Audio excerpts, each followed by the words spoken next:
Picture this. You're lying in bed, scrolling through your phone at 2 in the morning, and suddenly, you remember that time Peter Griffin literally married a cardboard cutout of himself. Welcome to the weird, wild world of Family Guy, where the most random facts are often the most fascinating ones. Tonight, we're diving deep into the strangest corners of Quahog, with facts so bizarre they'll either help you drift off to sleep or keep you awake, wondering how the writers even came up with this stuff. Let me start with something that'll blow your mind. Did you know that the original concept for Family Guy was completely different from what we got? Seth MacFarlane initially pitched the show as a much darker comedy about a dysfunctional family dealing with serious issues. The network executives were so confused by the pilot that they almost didn't pick it up. Thank goodness they did. Because otherwise, we wouldn't have gems like the time Brian became a used car salesman and accidentally sold Death his own car. Speaking of Brian, here's a fact that might surprise you. The character was originally supposed to be much more of a background character, basically just the family pet who occasionally made sarcastic comments. But Seth MacFarlane loved voicing him so much that Brian gradually became one of the main characters. This explains why Brian's personality seems to evolve so dramatically throughout the early seasons.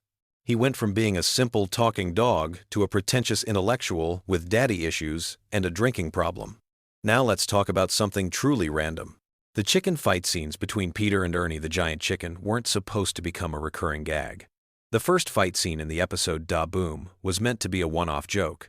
But the animators had so much fun creating the elaborate fight sequence that they kept bringing it back. Each subsequent chicken fight got more elaborate and destructive, eventually involving helicopters, submarines, and entire city blocks being demolished. The longest chicken fight lasted nearly 4 minutes of screen time, which is practically an eternity in television comedy. Here's something that'll make you appreciate the show's attention to detail. Every time you see the Griffin house, the layout is actually consistent throughout the series. The creators took the time to map out every room, every hallway, every closet in the house, so that when characters move around, it makes spatial sense. This is incredibly rare in animated comedies, where houses often have impossible layouts that change depending on what the joke requires. The Griffin house blueprints are actually available online, and fans have used them to build accurate replicas in video games and even real life. Moving on to character quirks. Did you know that Meg's unpopularity at school was originally supposed to be temporary? The writers planned to have her eventually find her place and become more confident, but the running gag of everyone treating Meg terribly became so popular with audiences that they decided to make it a permanent part of her character. Mila Kunis, who voices Meg, has said in interviews that she sometimes feels bad about all the abuse her character receives, but she understands that it's become essential to the show's dynamic.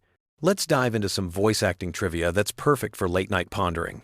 Seth MacFarlane voices 4 main characters on the show, but he almost didn't voice Stewie at all. The original plan was to have Stewie voiced by a child actor, but MacFarlane was worried about the controversial things Stewie would say and didn't want to put a real child in that position. So he developed Stewie's distinctive British accent as a way to make the character's adult thoughts coming from a baby's mouth even more surreal and funny. Chris Griffin's voice is another interesting story. Seth Green, who voices Chris, has to actively make his voice higher and more nasal to sound, like a teenage boy. As Green has gotten older, it's become more challenging for him to hit those high notes, so the sound engineers often have to digitally adjust his voice in post-production. This is why Chris's voice sometimes sounds slightly different between episodes, depending on how much digital manipulation was required. Here's a fact that connects to real-world events in a weird way.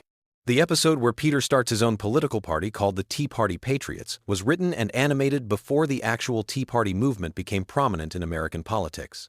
When the episode aired, many viewers thought it was a commentary on current events, but it was actually just an incredible coincidence. The writers had to add a disclaimer explaining that any similarity to real political movements was purely accidental. Now for something completely different. The Pawtucket Brewery, where Peter works, is based on a real brewery in Rhode Island. Seth MacFarlane grew up in the area and used to drive past the brewery every day. He thought it would be funny to have his lazy cartoon character work at a place that produces something that would make him even lazier. The real brewery owners were initially concerned about being associated with the show, but eventually embraced it when they realized it was bringing them tourists. Let's talk about some of the show's more obscure running gags. You know how Conway Twitty always seems to appear at random moments? This started as an inside joke among the writers who were fans of old country music. They would play Conway Twitty songs during late-night writing sessions to keep themselves awake. Eventually, and he moves to Virginia. The bathtub falling through multiple houses scene took months to animate and became one of the most memorable moments in the show's history, even though it was essentially just a setup for a spin-off that only lasted 4 seasons. Their travel episodes convinced executives that the dynamic between the sophisticated baby and the intellectual dog could carry its own show. Scripts were written for 6 episodes before the project was scrapped due to budget concerns. Some of those unused scripts were later reworked into regular Family Guy episodes, which explains why some Stewie and Brian adventures feel more elaborate than usual. Let's get into some animation secrets that most viewers never notice. The way characters' eyes are drawn actually follows a complex mathematical formula to ensure they always look natural when the characters move their heads. This might sound boring, but it's actually fascinating when you realize that most animated shows just wing it and hope for the best. Family Guy's attention to eye movement is part of what makes the characters feel more alive and expressive than typical cartoon characters. Here's a weird fact about the show's merchandising history. The most popular Family Guy product ever sold wasn't a t-shirt or a toy. It was a cookbook called the Family Guy Cookbook that featured recipes supposedly created by each character. Peter's section was all comfort food and beer-based dishes. Lois had elegant dinner party recipes. Stewie contributed sophisticated international cuisine, and Brian's section was dinner for 15, entirely vegetarian.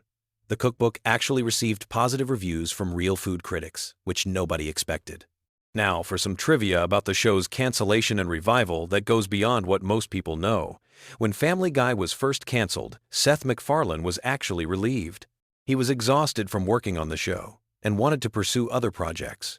But the DVD sales were so strong and the fan campaign so persistent that Fox offered him a deal he couldn't refuse, including complete creative control and a substantial budget increase.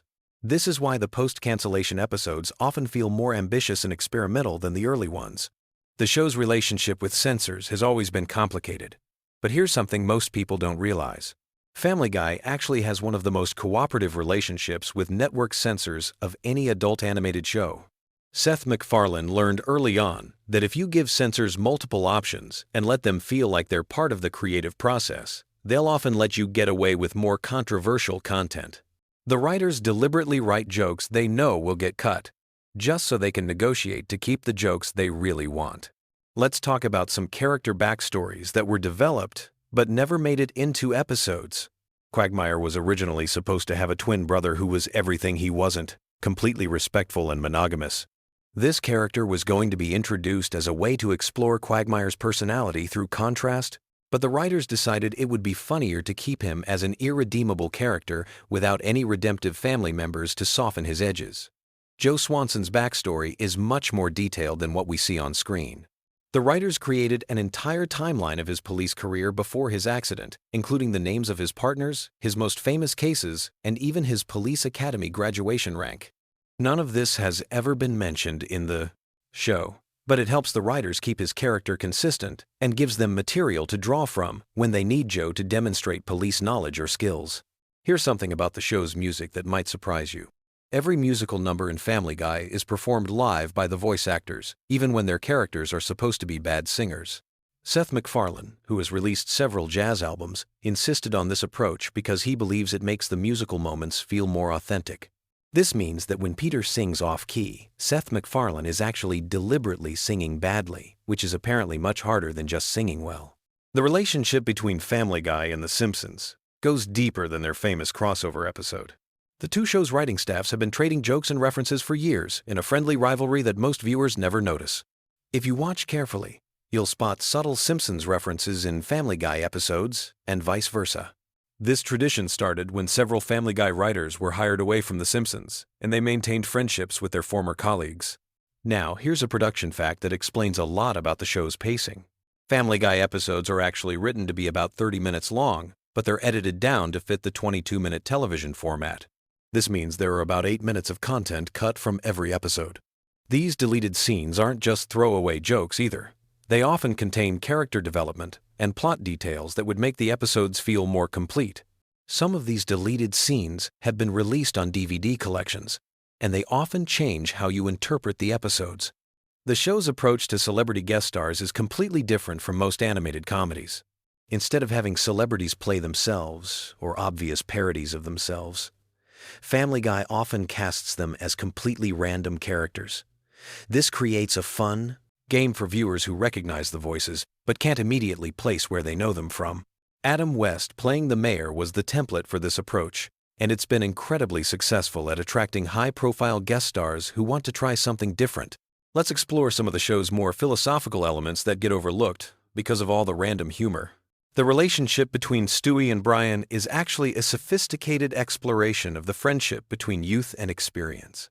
Stewie represents unlimited potential and ambition, while Brian represents the reality of compromise and disappointment that comes with age. Their adventures often end with both characters learning something, but in subtle ways that don't feel preachy or forced. The show's treatment of time travel and alternate realities follows surprisingly consistent rules. The writers created an internal logic system for how these sci-fi elements work in the Family Guy universe, even though they rarely explain it to viewers. This attention to detail is why the time travel episodes feel coherent instead of just random, and it allows them to create genuine consequences for the characters' actions across multiple episodes. Here's something about the animation process that most people never consider. Each episode of Family Guy requires approximately 15,000 individual drawings. The animators have developed shortcuts and techniques to make this process more efficient, but it still takes about 8 months from the initial script to the finished episode. This explains why the show sometimes references events that seem outdated by the time the episode airs. The references were current when the episode was being written and animated. The voice recording process is also more complex than most people realize. While some animated shows record all the voices separately, Family Guy often records the main cast together in the same room. This creates more natural-sounding conversations and allows the actors to play off each other's energy.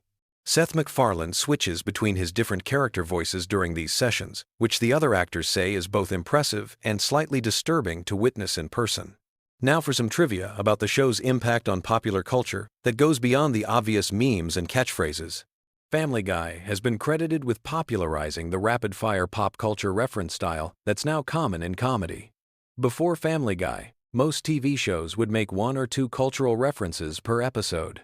Family Guy started making dozens of references per episode, training audiences to catch quick jokes and creating a more interactive viewing experience. The show's influence on internet culture is also significant. Family Guy was one of the first TV shows to embrace online fan communities and viral marketing. The creators regularly engage with fans on social media and have incorporated fan suggestions into actual episodes. This relationship between creators and fans has become the standard for modern entertainment. But Family Guy was pioneering this approach when most TV executives were still afraid of the internet. Finally, here's a fact that brings everything full circle. Despite all the random humor and bizarre storylines, Family Guy is actually one of the most carefully planned shows on television. Every season has an overarching theme that connects the episodes, even though these themes are subtle enough that most viewers don't consciously notice them. The writers map out character development arcs that span multiple seasons, ensuring that even the most outrageous episodes contribute to larger storytelling goals.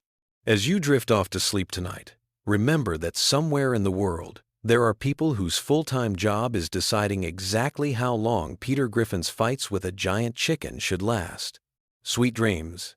And may your nights be filled with fewer random cutaway gags than the average Family Guy episode. Have you ever wondered why Peter Griffin's laugh is so weirdly infectious, or how Family Guy predicted some of the most bizarre real-world events years before they happened? Tonight, we're diving deep into the most mind-bending facts about Family Guy that will either put you to sleep or keep you awake thinking about how insane this show really is. Picture this. You're lying in bed, scrolling through streaming services, and you land on Family Guy. Maybe you've seen every episode a dozen times, or maybe you're just discovering the chaos that is the Griffin family. Either way, there are secrets hidden in plain sight that even the most dedicated fans miss. From voice acting mysteries that will blow your mind to cultural references so obscure they require a PhD to understand, Family Guy is way more complex than anyone gives it credit for. Let's start with something that sounds completely made up but is absolutely true. Seth MacFarlane, the creator of Family Guy, was supposed to be on one of the planes that hit the World Trade Center on September 11th. He had a ticket for American Airlines Flight 11, but missed it because he was hungover and his travel agent gave him the wrong departure time. That single hangover and scheduling mix-up literally changed television history. Without that random twist of fate, we never would have gotten the Griffin family or any of Seth's other animated shows. But here's where it gets even weirder. Family Guy has this uncanny ability to predict future events that borders on supernatural. Remember the episode where Peter hurts his knee and makes that hissing sound while sucking air through his teeth? That became one of the most recognizable memes on the internet, years before memes were even called memes. The show was creating viral content before viral content existed. Speaking of predictions, Family Guy called out Kevin Spacey's behavior in a 2005 episode where Stewie runs naked through a shopping mall and someone says, "Somebody call the police." And another character responds, "I think Kevin Spacey already did. This was more than a decade before the Kevin Spacey scandal broke. How do the writers keep nailing these things?" It's like they have a crystal ball hidden in their writing room. The voice acting situation is absolutely bonkers when you really think about it. Seth MacFarlane voices Peter Griffin, Brian Griffin, Stewie Griffin, Glenn Quagmire, Tom Tucker, and Carter Pewterschmidt, among others. That means he's literally having conversations with himself for huge chunks of every episode. Imagine being in the recording booth talking to yourself as different characters for hours on end. It's like method acting taken to an extreme level. Alex Borstein, who voices Lois Griffin, also voices Trisha Takanawa and several other female characters. During the early seasons, she was actually a writer on Mad TV, which explains why some of the humor has that sketch comedy feel. The woman can switch between Lois's nasally Long Island accent and Trisha's professional news anchor voice seamlessly. Voice actors don't get nearly enough credit for their range. Here's a fact that will mess with your head. The show was actually canceled twice by Fox. The first cancellation happened in 2002 after just 3 seasons. But then something magical happened. Adult Swim started showing reruns, and DVD sales went through the roof. Fox realized they had made a massive mistake and brought the show back in 2005. Then they canceled it again in 2009, but fan outcry was so intense they reversed the decision within weeks. Family Guy is like a cockroach in the best possible way. It just refuses to die. The animation process is way more complicated than you might think. Each episode takes about 10 months to complete, from initial script to final animation. The overseas animation studios in South Korea handle most of the actual drawing, while the American team focuses on storyboarding and voice work. It's a global operation just to make Peter fall down the stairs, in a funny way. Brian Griffin's character is loosely based on a real dog that Seth MacFarlane's family had when he was growing up. The real Brian was apparently much better behaved than his cartoon counterpart, though.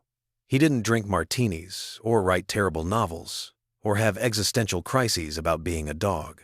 The fictional Brian's pretentious intellectual personality came from Seth's observations of people he knew in college who took themselves way too seriously. The Conway Twitty cutaway gags started as an inside joke among the writers, but became this legendary running bit that fans either love or hate with no middle ground. These segments where the show just cuts to Conway Twitty performing a complete song were meant to be the most random non sequiturs possible. The fact that they kept doing it even when fans complained just made it funnier to the writers. It's comedy through pure stubbornness. Stewie Griffin's sexuality has been a topic of debate for years. Seth MacFarlane has given different answers in interviews ranging from Stewie being gay to being sexually fluid to being too young for any of it to matter. The ambiguity seems intentional. Stewie exists in this weird space where he's simultaneously a baby and this sophisticated character with adult concerns. It's like the writers are deliberately keeping us guessing. The show's relationship with censorship is fascinating. Standards and practices at Fox let certain things slide while being strict about others in ways that seem completely arbitrary. Characters can be violently injured in cartoonish ways, but heaven forbid someone says a particular word or shows too much animated skin. The writers have turned working around censorship into an art form. Cleveland's spin-off show, The Cleveland Show, ran for 4 seasons and was actually pretty decent, but never found the same audience as Family Guy. When Cleveland moved back to Quahog, it felt like a homecoming. Mike Henry, who voiced Cleveland, stepped down from the role in 2020, citing the need for black actors to voice black characters. The recasting brought Arif Zahir into the role, and honestly, the transition was seamless. The show's pop culture references are so dense you could teach entire courses on them. From obscure 1980 seconds commercials to deep cuts from classic Hollywood movies, the writers assume their audience has an encyclopedic knowledge of American media history. Some references are so specific that you need to be a certain age and from a particular region to get them. It's like they're rewarding viewers for paying attention to decades of television and movies. Peter Griffin's job at the brewery is based on real brewery operations that Seth MacFarlane researched. The Pawtucket Patriot beer is obviously a parody of Samuel Adams, but the actual brewery dynamics and workplace situations are surprisingly accurate. Peter's incompetence is exaggerated for comedy, but apparently real brewery workers have told the writers that some of their workplace storylines hit uncomfortably close to home. The show's theme song is performed by Walter Murphy, who also composed music for Saturday Night Fever. Having a disco legend write your cartoon theme song is the kind of random collaboration that only happens in Hollywood. The orchestral arrangement gives the show this grand, cinematic feel that contrasts perfectly with the chaotic family dynamics. Meg Griffin is voiced by Mila Kunis, who was just 15 years old when she started the role. She's grown up with the character in a way that's pretty unique for voice acting. Lacey Chabert voiced Meg in the first season before scheduling conflicts forced her to step down. The transition happened so smoothly that most viewers didn't even notice the change. The show's animation style has evolved significantly over 20-plus seasons. Early episodes had this rougher hand-drawn quality, while newer episodes are much more polished and computer-assisted. You can literally watch the technology advance by comparing episodes from different eras. The character designs have become more standardized, but somehow less distinctive. Family Guy's influence on internet culture is immeasurable. Before YouTube compilation videos existed, fans were trading Family Guy clips on early file-sharing networks. The show basically invented the concept of animated content going viral. Cutaway gags are perfect for social media because they're self-contained comedy bits that work without context. The writer's room must be absolute chaos. How do you pitch ideas for a show where literally anything can happen? The creative process seems to involve taking normal family situations and pushing them to the most extreme possible conclusions. It's like improv comedy, but with months of animation work required to execute each joke. Seth MacFarlane's other projects, like The Orville and his music albums, show his range beyond comedy, but Family Guy remains his most recognizable creation. The show has become this cultural touchstone that defines a particular era of animated television. Love it or hate it, you can't ignore its impact. The merchandising empire around Family Guy is surprisingly extensive. From t-shirts featuring Stewie's quotes to Peter Griffin action figures, the show has spawned countless products. The fact that people want to wear clothing featuring cartoon characters making inappropriate jokes says something profound about modern comedy consumption. Here's something that will keep you thinking as you drift off to sleep. Family Guy exists in this weird space between family sitcom and surreal comedy experiment. It's simultaneously the most normal and most bizarre show on television. The Griffin family deals with everyday problems, like paying bills and getting along with neighbors. But they also travel through time, fight giant chickens, and have musical numbers about random topics. The show's longevity is a testament to something deeper than just comedy. It's comfort food for your brain. Even when the jokes don't land, there's something familiar and reassuring about Peter's voice or Stewie's elaborate schemes. It's like spending time with dysfunctional friends who make you feel better about your own problems. As you close your eyes tonight, maybe you'll dream about cutaway gags from your own life, or imagine what it would be like to have conversations with your pet, like Brian and the Griffin family. Or maybe you'll just sleep soundly, knowing that somewhere in the world, animators are working on the next episode where Peter does something incredibly stupid and somehow everything works out fine. Sweet dreams, and remember, we all have a little bit of Griffin family chaos in our lives. The difference is, their chaos gets turned into comedy gold, while ours just makes us tired.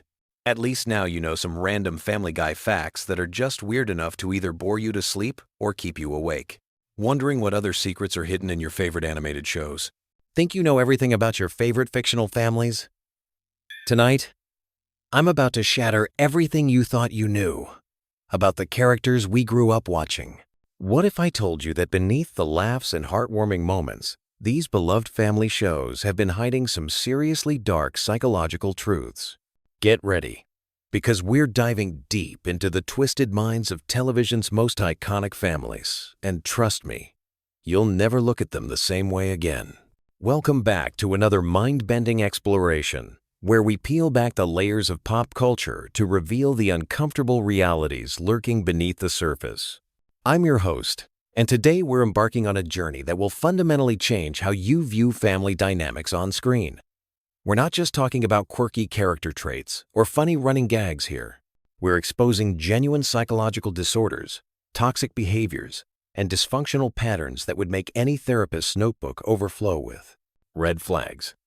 Have you ever wondered why certain family sitcoms feel so uncomfortably familiar? Why we laugh at situations that, in real life, would have us calling social services? That's because these shows, intentionally or not, mirror the darkest aspects of human psychology wrapped in a comedic package. Tonight, we are unwrapping that package and examining what's really inside. Let's start with something that might shock you about animated families. You know those characters we quote daily and consider harmless entertainment? Well, they're actually perfect case studies for some of the most destructive personality traits known to psychology. Take the concept of narcissistic behavior patterns, for instance. We see characters who consistently put their own desires above family welfare, manipulate situations to benefit themselves, and show zero empathy for others' suffering. Consider how often we witness parents in these shows making decisions that directly harm their children's emotional development. They dismiss their kids' feelings, mock their aspirations, and create environments where psychological safety doesn't exist. Yet we laugh because it's presented as comedy. The truth is, if these behaviors occurred in real families, we'd recognize them as forms of emotional abuse. But the darkness goes deeper than individual character flaws. These shows often normalize dysfunction by presenting it as typical family life. Children viewers internalize these relationship patterns as normal, potentially carrying these toxic blueprints into their own future families. It's a cycle that perpetuates unhealthy dynamics across generations, all disguised as entertainment. Let's examine the phenomenon of scapegoating within fictional families. There's almost always that one family member who bears the brunt of everyone else's dysfunction.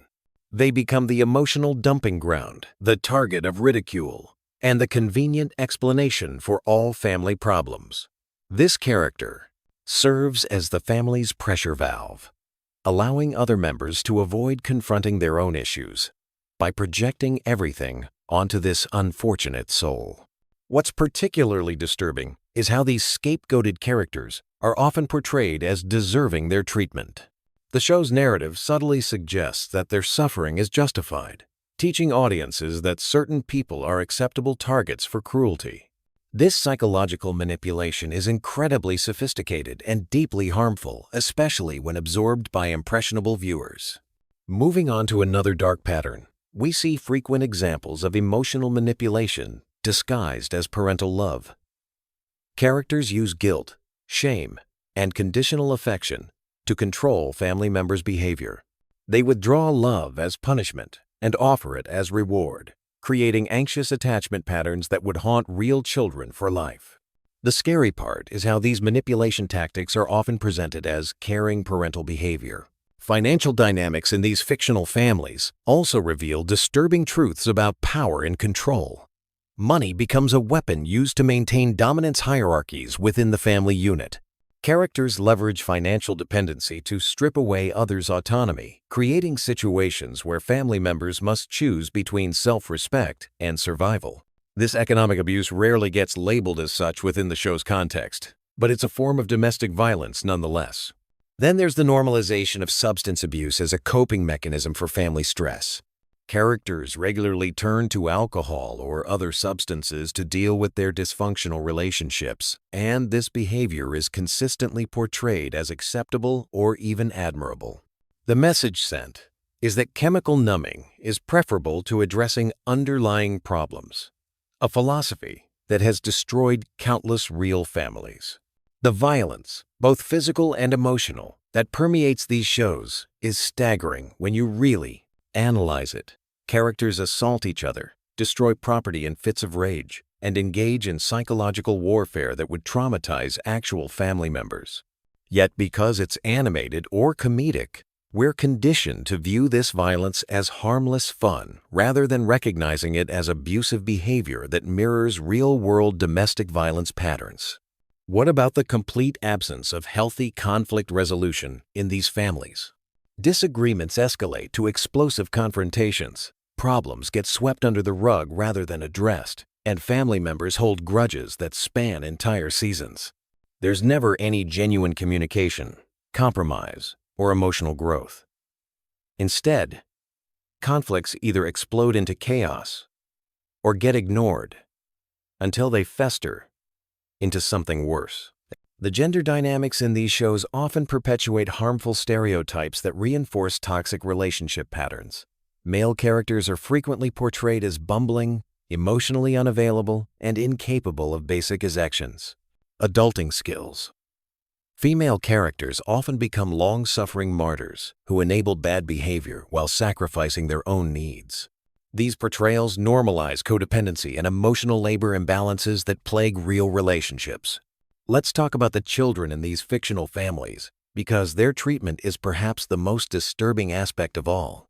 They're often parentified, forced to take on adult responsibilities while their actual parents remain childlike. They become emotional caretakers for dysfunctional adults, a role reversal that stunts their development and robs them of childhood innocence. The shows present this as maturity or responsibility, but it's actually a form of childhood emotional abuse. The sibling dynamics portrayed are equally problematic, characterized by intense competition, jealousy, and cruelty.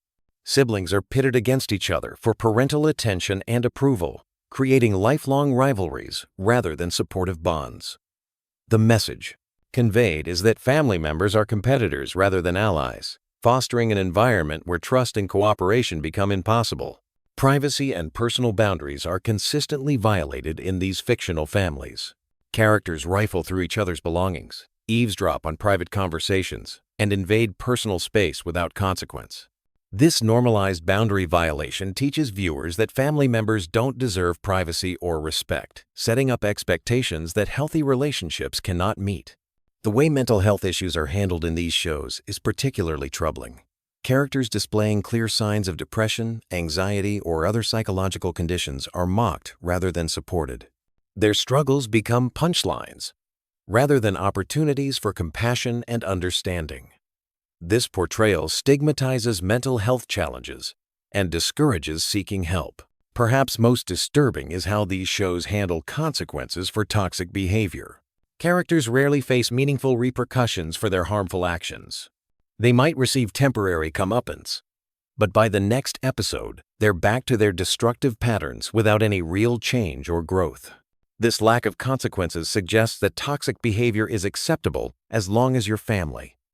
The enablement that occurs within these family systems is staggering. Instead of holding destructive family members accountable, other characters make excuses, cover up problems, and adapt their own behavior to accommodate dysfunction. This teaches viewers that enabling is loving, and that challenging toxic behavior is disloyal, perspectives that trap people in abusive relationships. Financial irresponsibility is often glorified in these shows, with characters making impulsive decisions that endanger their family's security. Yet there are rarely long-term consequences for these choices, sending the message that financial stability is unimportant and that someone else will always clean up the mess. This attitude contributes to cycles of poverty and instability in real families. The constant chaos and unpredictability in these fictional homes would be traumatic for real children. There's no stability, security, or peace. Instead, children live in environments where they never know what crisis will erupt next, what mood their parents will be in, or whether their basic needs will be met. This chronic stress would cause lasting developmental damage in reality. What's particularly insidious is how these shows use humor to make abuse palatable. When terrible behavior is packaged as comedy, our psychological defenses are lowered. We laugh at situations that should horrify us, gradually becoming desensitized to toxicity. This comedic reframing is a powerful tool that makes dysfunction seem normal and acceptable.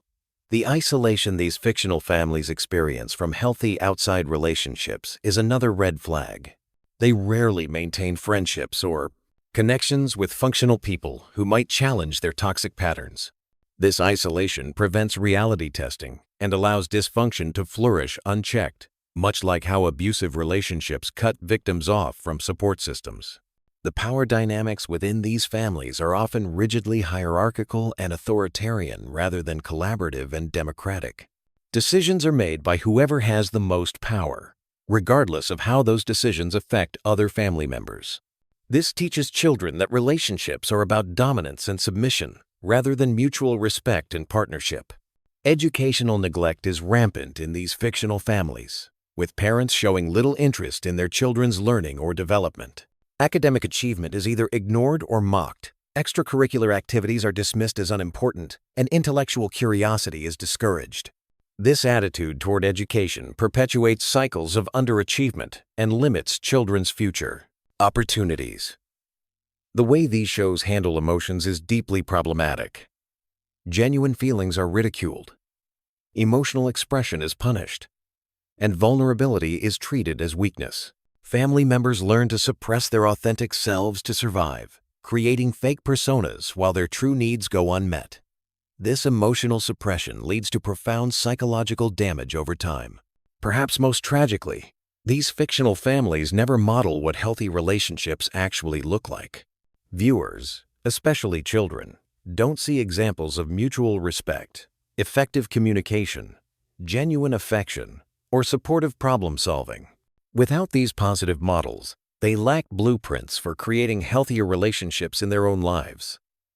The normalization of chaos as family life is perhaps the most damaging message these shows convey. They suggest that dysfunction is inevitable, that all families are messed up, and that toxic behavior is just part of human nature. This fatalistic view prevents people from recognizing that healthy families do exist and that change is possible with effort and commitment. As we wrap up this disturbing journey through the psychology of fictional families, I want you to consider how these portrayals might have influenced your own expectations about family life.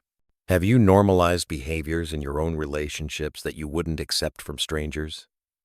Have you laughed off red flags that deserved serious attention? Have you repeated patterns you learned from these shows without questioning their healthiness? The power of media to shape our understanding of normal is immense, and these family shows wield that power irresponsibly. They present dysfunction as entertainment, while failing to acknowledge the real pain such behaviors cause in actual families. By recognizing these patterns, we can begin to break free from toxic blueprints and create healthier relationships. Remember, just because something is common doesn't make it healthy. And just because something makes us laugh doesn't mean it's harmless. Real families deserve better than the chaos and cruelty we've been taught to accept as normal. You deserve better. Your future family deserves better. If this analysis has opened your eyes to patterns in your own life, consider seeking support from mental health professionals who can help you develop healthier relationship skills. Remember that recognizing dysfunction is the first step toward healing, and that breaking cycles of toxicity is one of the most loving things you can do for yourself and future generations. What did you think of this deep dive into the dark psychology of fictional families? Did any of these patterns surprise you? Or did they confirm suspicions you already had? Share your thoughts in the comments below. And don't forget to subscribe for more content that challenges the narratives we've been fed. Until next time, stay curious, stay critical, and most importantly, stay committed to creating healthier relationships than the ones we see on screen. What's up, everyone, and welcome back to the channel where we dive deep into the most dysfunctional family on television. Today we're talking about something that's been bothering me for years watching Family Guy. Peter Griffin might be an absolute disaster of a human being, but honestly, his wife Lois has pulled some stunts that would make any reasonable person run straight to a divorce lawyer. I'm talking about moments so outrageous, so completely unforgivable, that you'll be questioning how this marriage even survived. We're counting down the 5 most shocking times Peter should have packed his bags and never looked back. Trust me when I say number 1 is going to blow your mind because it involves a certain pop star and some seriously questionable decisions. But before we jump in, make sure to hit that subscribe button and ring the notification bell because we've got tons more Family Guy content coming your way. Let's kick things off with number 5. And honestly, this one still makes me uncomfortable just thinking about it. Picture this. Lois Griffin, the supposedly devoted wife and mother, decides to have an affair with none other than former President Bill Clinton. Yeah, you heard that right. The President of the United States. Now, I know Family Guy is known for its outrageous storylines, but this one crosses every possible line you can imagine.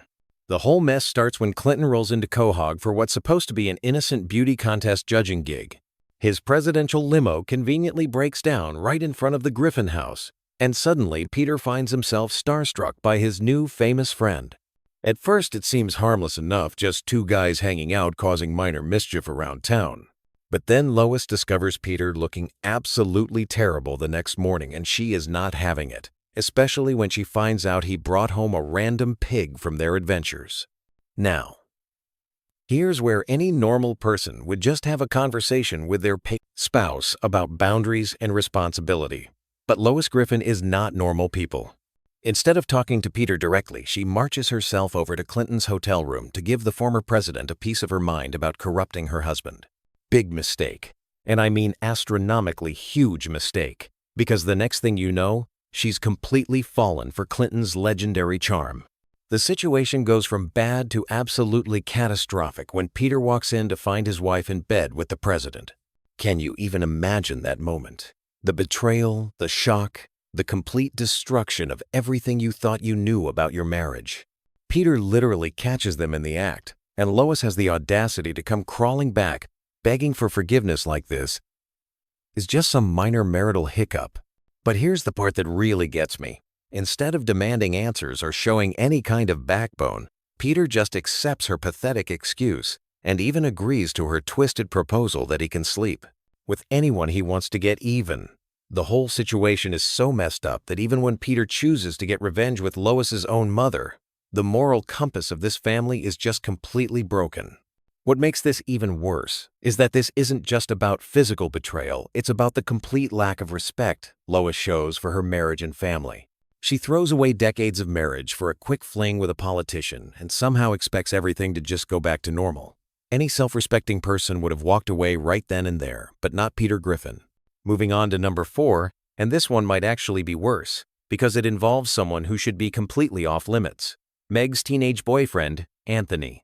Now, I know what you're thinking. Meg actually managed to get a boyfriend. That's shocking enough on its own, but what Lois does next is absolutely unforgivable and frankly pretty disturbing. Anthony seems like a decent kid, probably the first normal person to show any interest in Meg, ever. Peter and Lois are initially thrilled that their daughter finally found someone. But then Anthony makes one innocent compliment about Lois looking like a movie star, and suddenly she's acting like a predator stalking her prey. The whole thing starts innocently enough with Lois just feeling flattered by the attention, but then she completely loses her mind and starts fantasizing about this underage kid. We're talking about a grown woman in her 40s getting worked up over a teenage boy who's dating her own daughter. The levels of wrong here are just astronomical, and it gets so much worse. Lois doesn't just fantasize, she takes action. She literally creates a schedule showing when Peter will be out of the house and when she'll be available. She hands this to a minor, along with details about her personal life that no teenager should ever know about. The predatory behavior is so blatant and disturbing that it's honestly hard to watch. When she finally makes her move and tries to seduce Anthony, the kid is surprisingly into it, which somehow makes the whole situation even more disturbing. But of course, Meg walks in at the worst possible moment and catches her own mother trying to hook up with her boyfriend. The emotional damage this causes to Meg is something that family will probably never recover from. The worst part about this whole scenario is how Lois handles getting caught. Instead of taking responsibility for her completely inappropriate behavior, she manipulates the situation to make herself the victim. She tells Peter that he makes her feel old and ugly, essentially blaming him for her decision to prey on a teenager. And Peter, being the spineless disaster that he is, actually apologizes to her, and the whole thing gets swept under the rug like nothing happened. This right here should have been the end of their marriage. There's no coming back from trying to sleep with your daughter's underage boyfriend. The betrayal of trust. The emotional damage to Meg. The complete breakdown of appropriate boundaries. It's all unforgivable. But somehow, Peter just lets it slide, and life goes on as normal in the Griffin household. Coming in at number 3, we have the time Lois discovered gambling and literally bet away the family car at a casino. This one starts innocently enough, with the family taking a road trip to help Chris with his Boy Scout troubles. Peter, being Peter, refuses to ask for directions, even when they're clearly lost, and the situation gets worse when he needs to make an emergency bathroom stop at a Native American casino. While Peter handles his business, Lois finds herself with some free time, and that's when she spots the poker machines. Now, for most people, this would be a harmless distraction, maybe lose a few dollars and move on with your day. But Lois Griffin has zero impulse control, and within minutes, she's completely hooked on gambling. The addiction happens so fast, it's actually frightening to watch. One minute she's just curious about the flashing lights and sounds, the next minute she's feeding money into these machines like her life depends on it. Peter literally has to drag her away from the gambling floor when it's time to leave, but the damage is already done. Lois has caught the gambling bug, and it's about to destroy everything. Here's where the story goes from concerning to absolutely insane. While Peter is distracted, Lois manages to lose the family car in a poker game. She literally gambles away their primary means of transportation, stranding the entire family at a casino in the middle of nowhere. The level of irresponsibility and selfishness it takes to make that kind of decision is just staggering. Peter ends up having to pretend to be Native American and spend a night hungry in the forest just to win back their car through some ridiculous tribal challenge.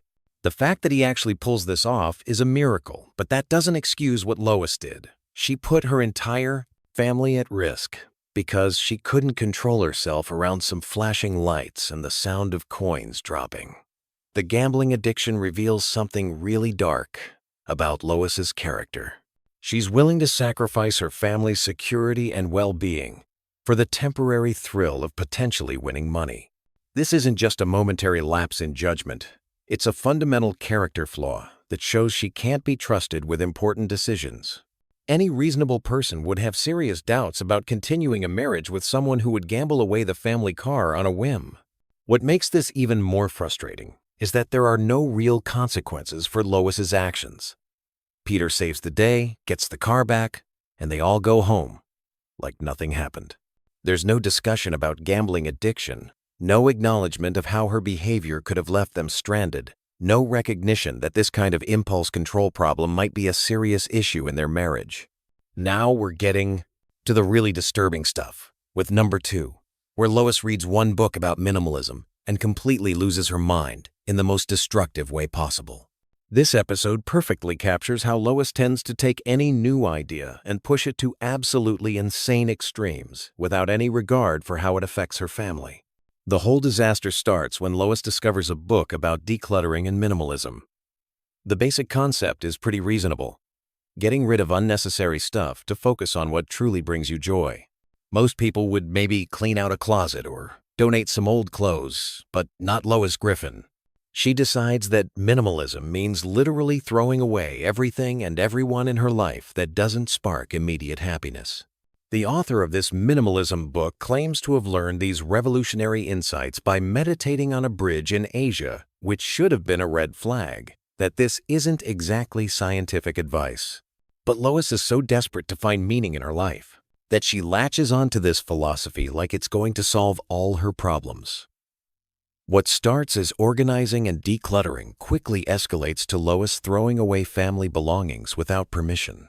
She's making unilateral decisions about what brings the family joy, completely ignoring everyone else's feelings and attachments to their possessions. The lack of consideration for her family's feelings and the authoritarian way she starts controlling everyone's lives is just incredibly toxic.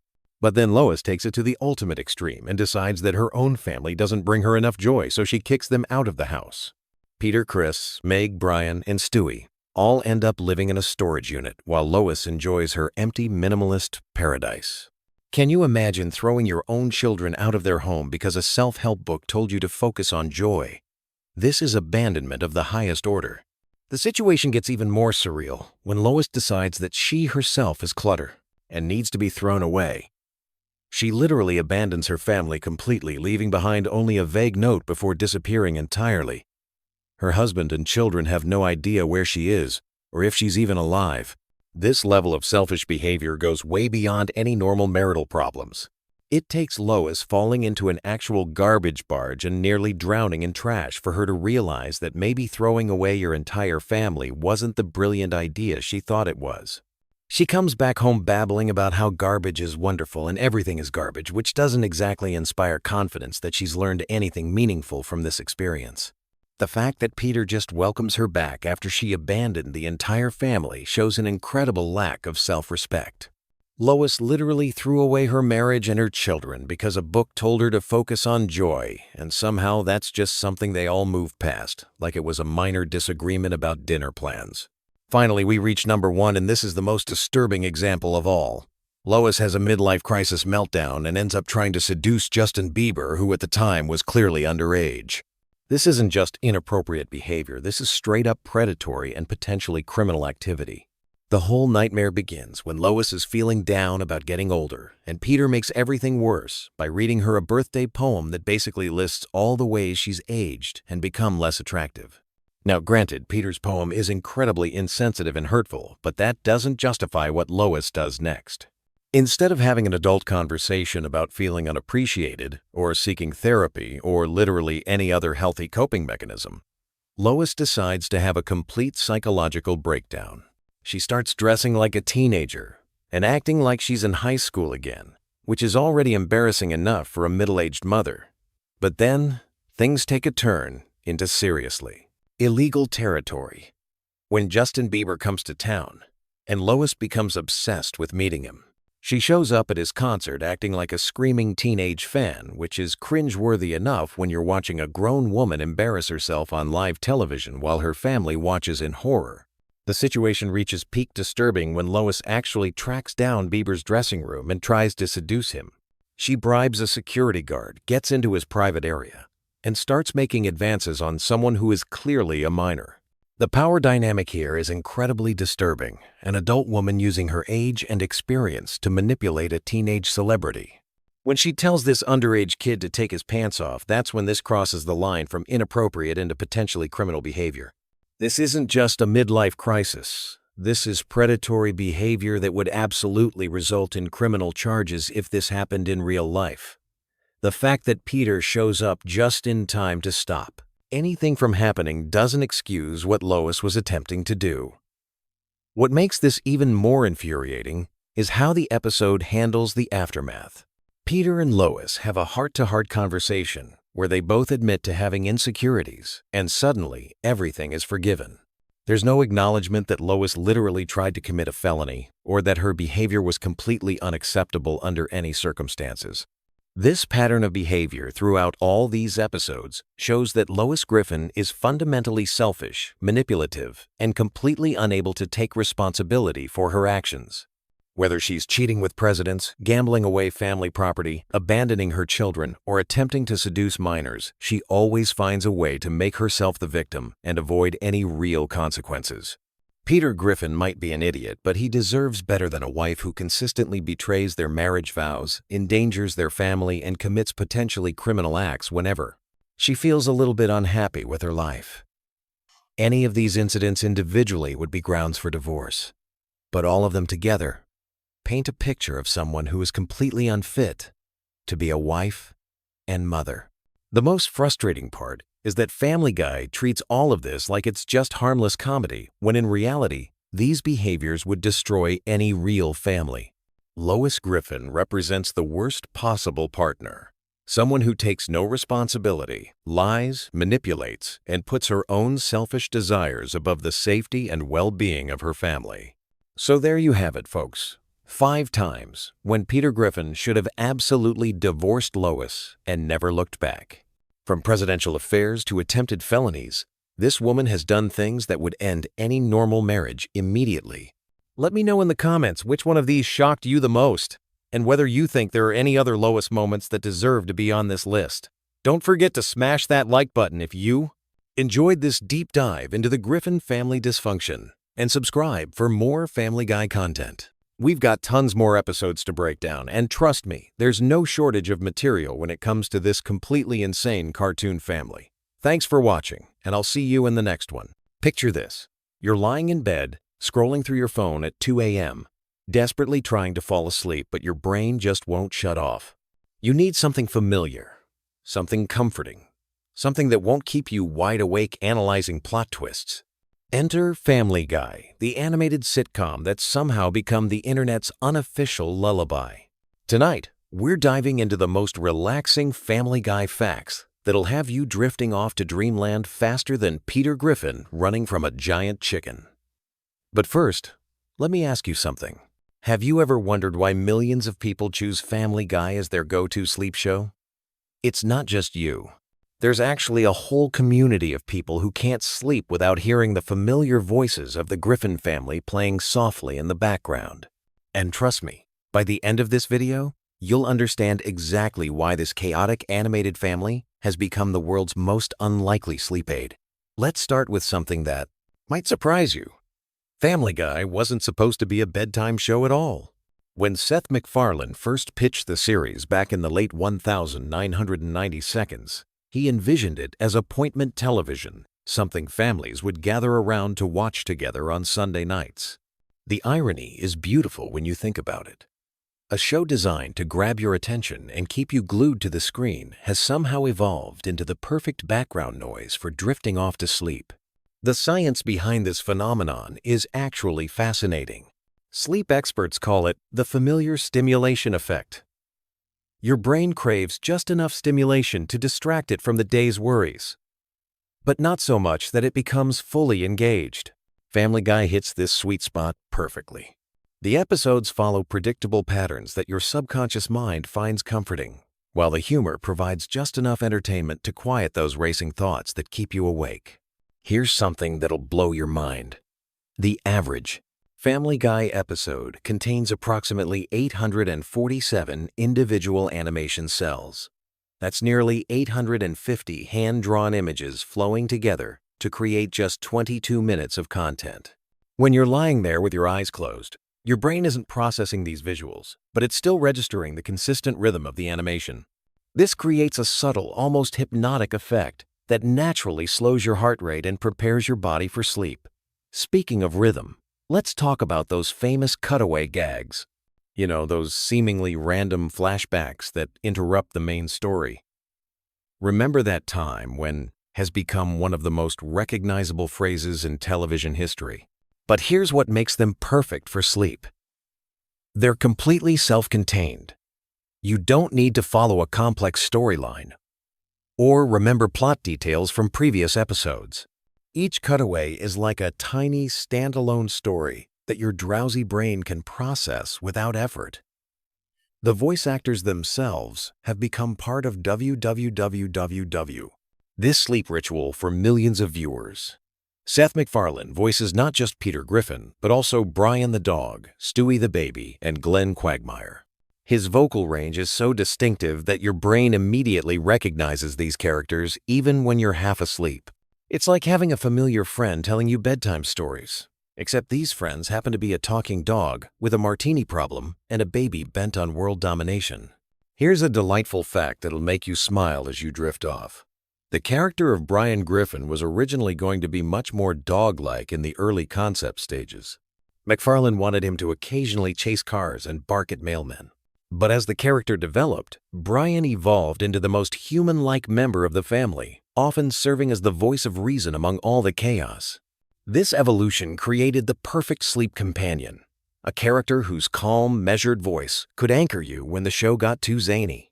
The show's music deserves special recognition in the sleep department. Composer Ron Jones and later David Zippel created soundtracks that perfectly complement the show's mood without being jarring or overstimulating. The background music flows seamlessly from scene to scene, creating an audio landscape that's engaging enough to hold your attention, but gentle enough to let you relax. It's like having a personal soundtrack to your journey into dreamland. Let's dive into something truly remarkable about the show's production that makes it ideal for repeated viewing, which is essential for a good sleep show. Each episode takes approximately 8 months to produce from initial script to final animation. This lengthy process allows for incredible attention to detail that rewards both active and passive viewing. When you're actively watching, you catch visual gags and subtle references. When you're falling asleep, your brain picks up on the consistency and craftsmanship without you even realizing it. The character development over the years has created something like a comfortable old sweater for viewers.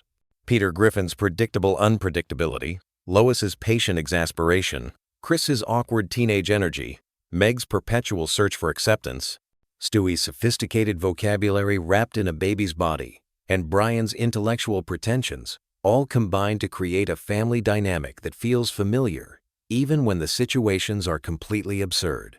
Here's something that makes Family Guy uniquely suited for sleepwatching. The show operates on what comedy writers call escalating absurdity. Each scene builds on the previous one, but not in a way that requires intense concentration. Instead, the absurdity creates a dreamlike quality that mirrors the way your mind naturally drifts as you fall asleep. Your thoughts become increasingly disconnected and surreal, just like a typical Family Guy episode. The cultural references in Family Guy span decades, from 1,950 seconds television shows to contemporary internet memes. This creates a comforting sense of shared cultural knowledge. Even if you don't get every reference, your brain recognizes the patterns and rhythms of pop culture commentary. It's like being wrapped in a blanket made of collective memories, which is incredibly soothing when you're trying to wind down for the night. One of the most sleep-friendly aspects of Family Guy is its episodic nature. Unlike serialized dramas, where missing an episode means losing crucial plot developments, Family Guy resets after each episode. The Griffin family ends each adventure more or less where they started, which means you can drop in and out of episodes without feeling lost. This removes the anxiety of needing to pay attention, freeing your mind to relax and drift away. The show's approach to time and logic is wonderfully elastic, which mirrors how our minds work during the transition to sleep. In Family Guy, characters can travel through time, alternate dimensions, or simply exist in different versions of reality within the same episode. This flexible relationship with continuity creates a dreamlike atmosphere where anything is possible, but nothing really matters, perfectly matching the mental state you want to achieve before sleep. Let's talk about the genius of Stewie Griffin's character development as a sleep aid. Initially conceived as a villain bent on matricide, Stewie evolved into something much more complex and, frankly, more soothing. His relationship with Brian, particularly in their Road 2 episodes, creates some of the show's most heartwarming moments.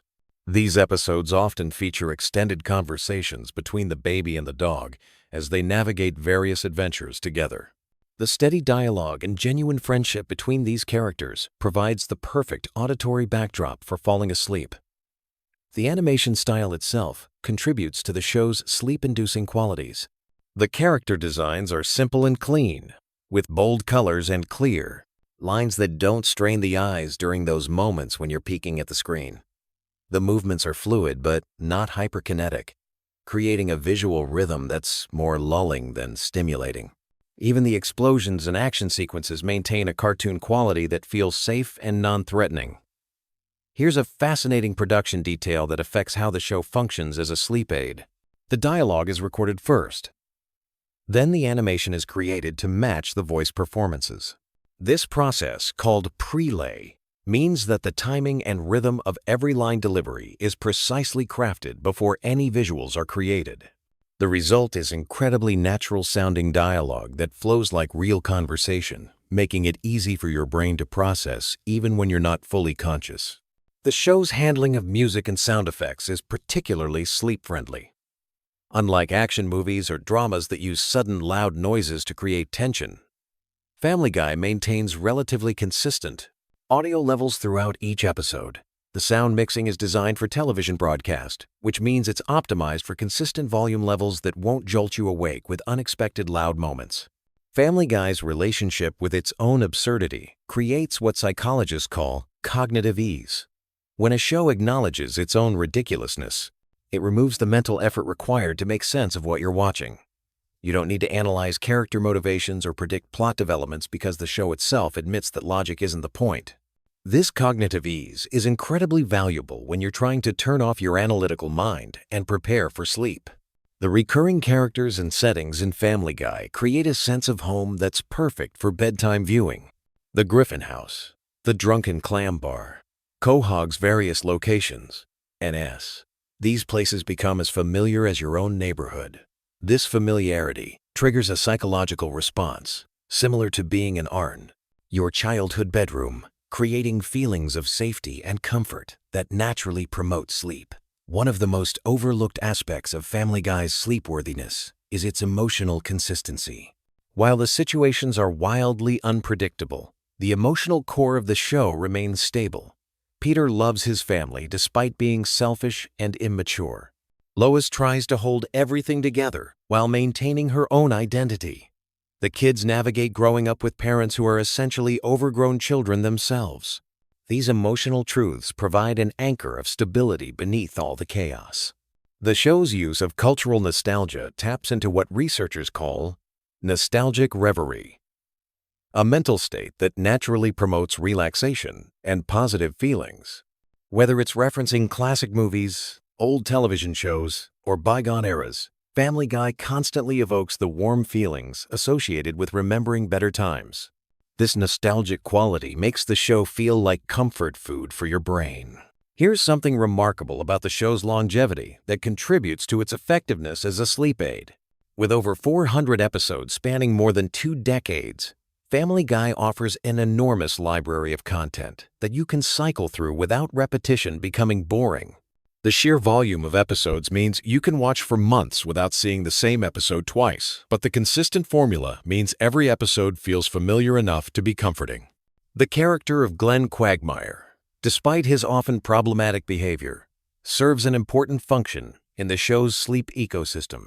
His predictable catchphrases and exaggerated personality traits create audio cues that your brain recognizes instantly. When you hear giggity, your subconscious knows exactly where you are in the Family Guy universe, providing a sense of orientation even when you're barely conscious. The show's approach to violence and conflict is uniquely suited for bedtime viewing. Unlike realistic dramas where violence has consequences and emotional weight, Family Guy treats physical comedy like old-school cartoons. Characters can be blown up, flattened, or injured in spectacular ways, but they always bounce back without lasting harm. This removes the stress and anxiety that realistic violence might create when you're trying to relax. Family Guy's relationship with its own timeline creates a dreamlike quality that mirrors how memories work during sleep. Characters reference events that may or may not have happened in previous episodes, and the show's continuity is deliberately loose and inconsistent. This mirrors how your brain processes information during sleep, connecting random memories and experiences in ways that don't always make logical sense. The writing style of Family Guy incorporates what comedy experts call stream of consciousness humor. Jokes flow into each other through loose associations rather than rigid logical connections. This style mimics the way thoughts naturally drift when you're falling asleep, making it easy for your mind to follow along without requiring focused attention. One often overlooked element that makes Family Guy perfect for sleep is its treatment of time within episodes. Unlike shows that maintain strict chronological order, Family Guy freely jumps between past, present, and future, often within the same scene. This fluid relationship with time removes the pressure to follow a linear narrative, allowing your mind to drift in and out of attention without losing track of what's happening. The show's ensemble cast creates multiple entry points for your attention throughout each episode. If Peter's storyline doesn't hold your interest, Stewie and Brian might be having an intriguing conversation. If the main plot becomes too energetic, there's usually a quieter subplot running in parallel. This variety ensures that there's always something appropriate for whatever level of consciousness you're experiencing. The color palette used in Family Guy is specifically designed to be easy on the eyes. The bright, primary colors are bold enough to be visible in low-light conditions, but not so intense that they're overstimulating. The backgrounds use muted tones that don't compete with the character animation, creating a visual environment that's engaging but not exhausting. Here's a production secret that affects how the show works as a sleep aid. The recording sessions for Family Guy often involve the voice actors improvising and riffing off each other, creating natural conversational rhythms that aren't always present in more scripted shows.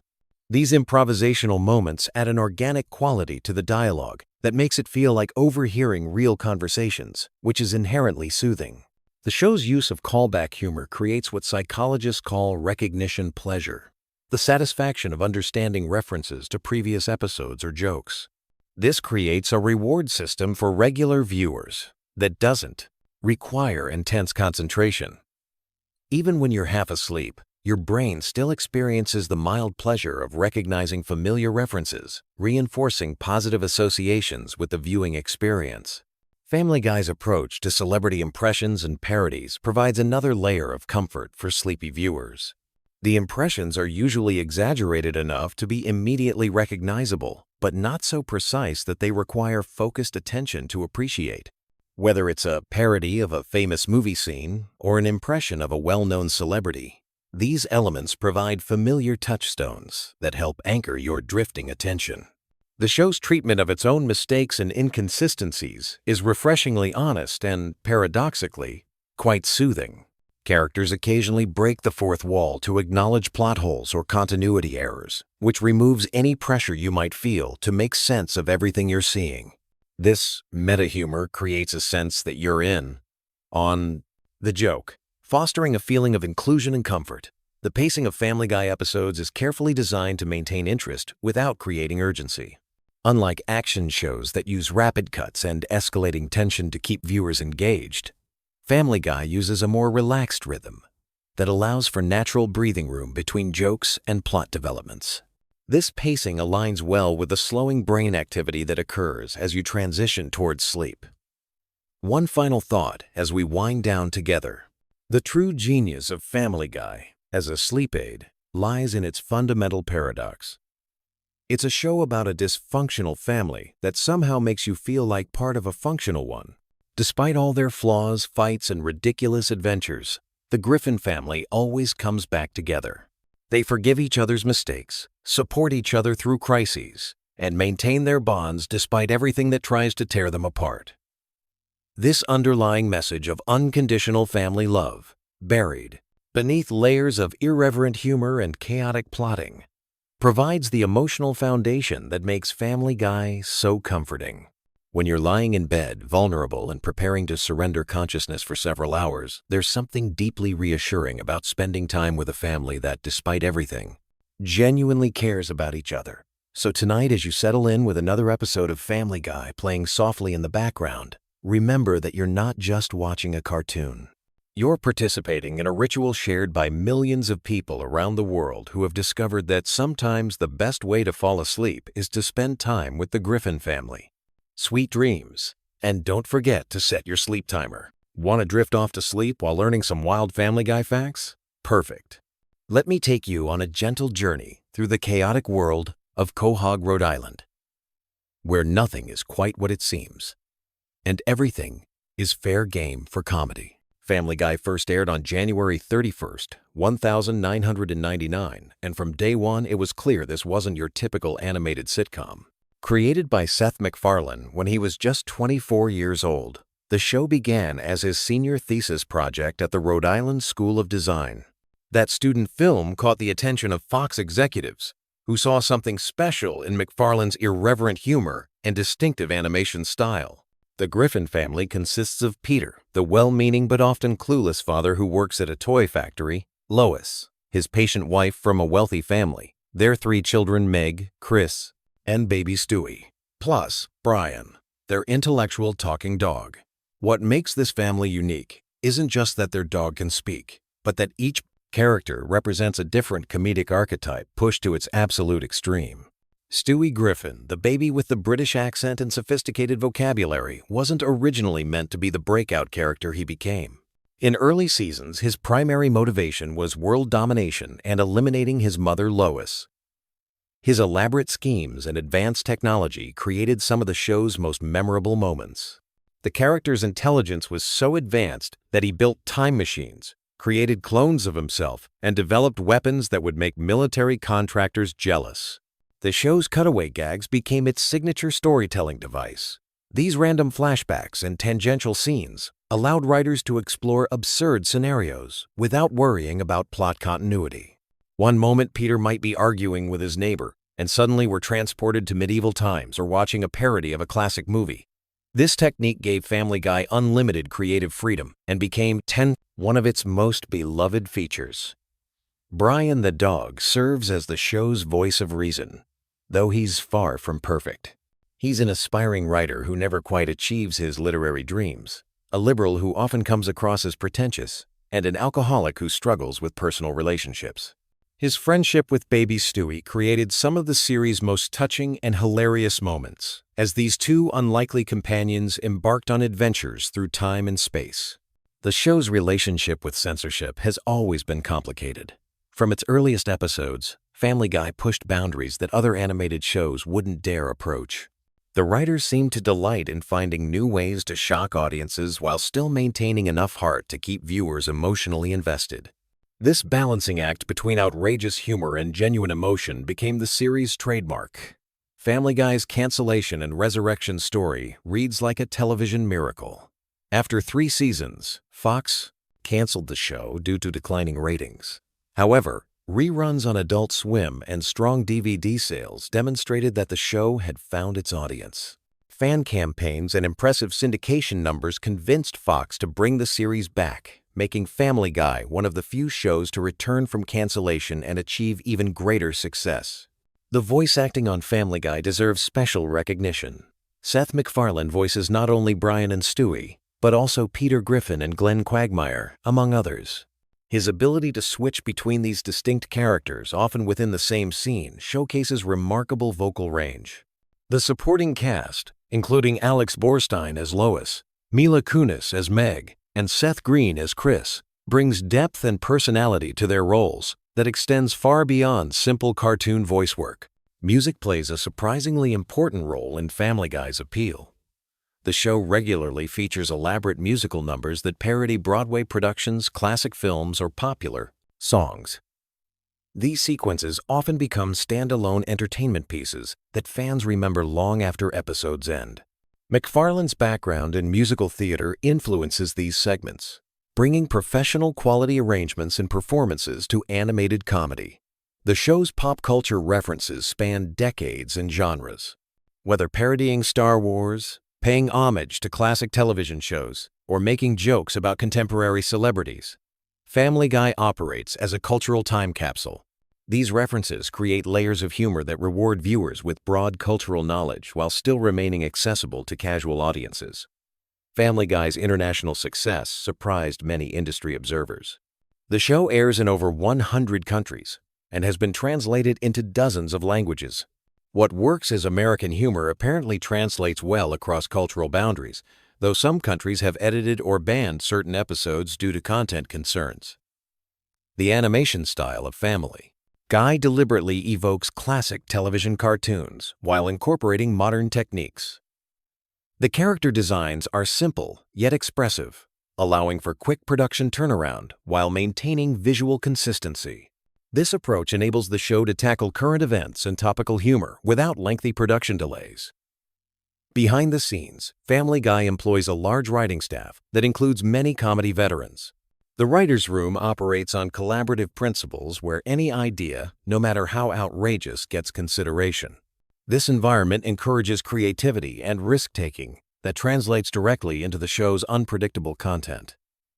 The show's treatment of controversial topics has evolved over its run. Early episodes pushed boundaries primarily for shock value, but later seasons began incorporating more sophisticated social commentary.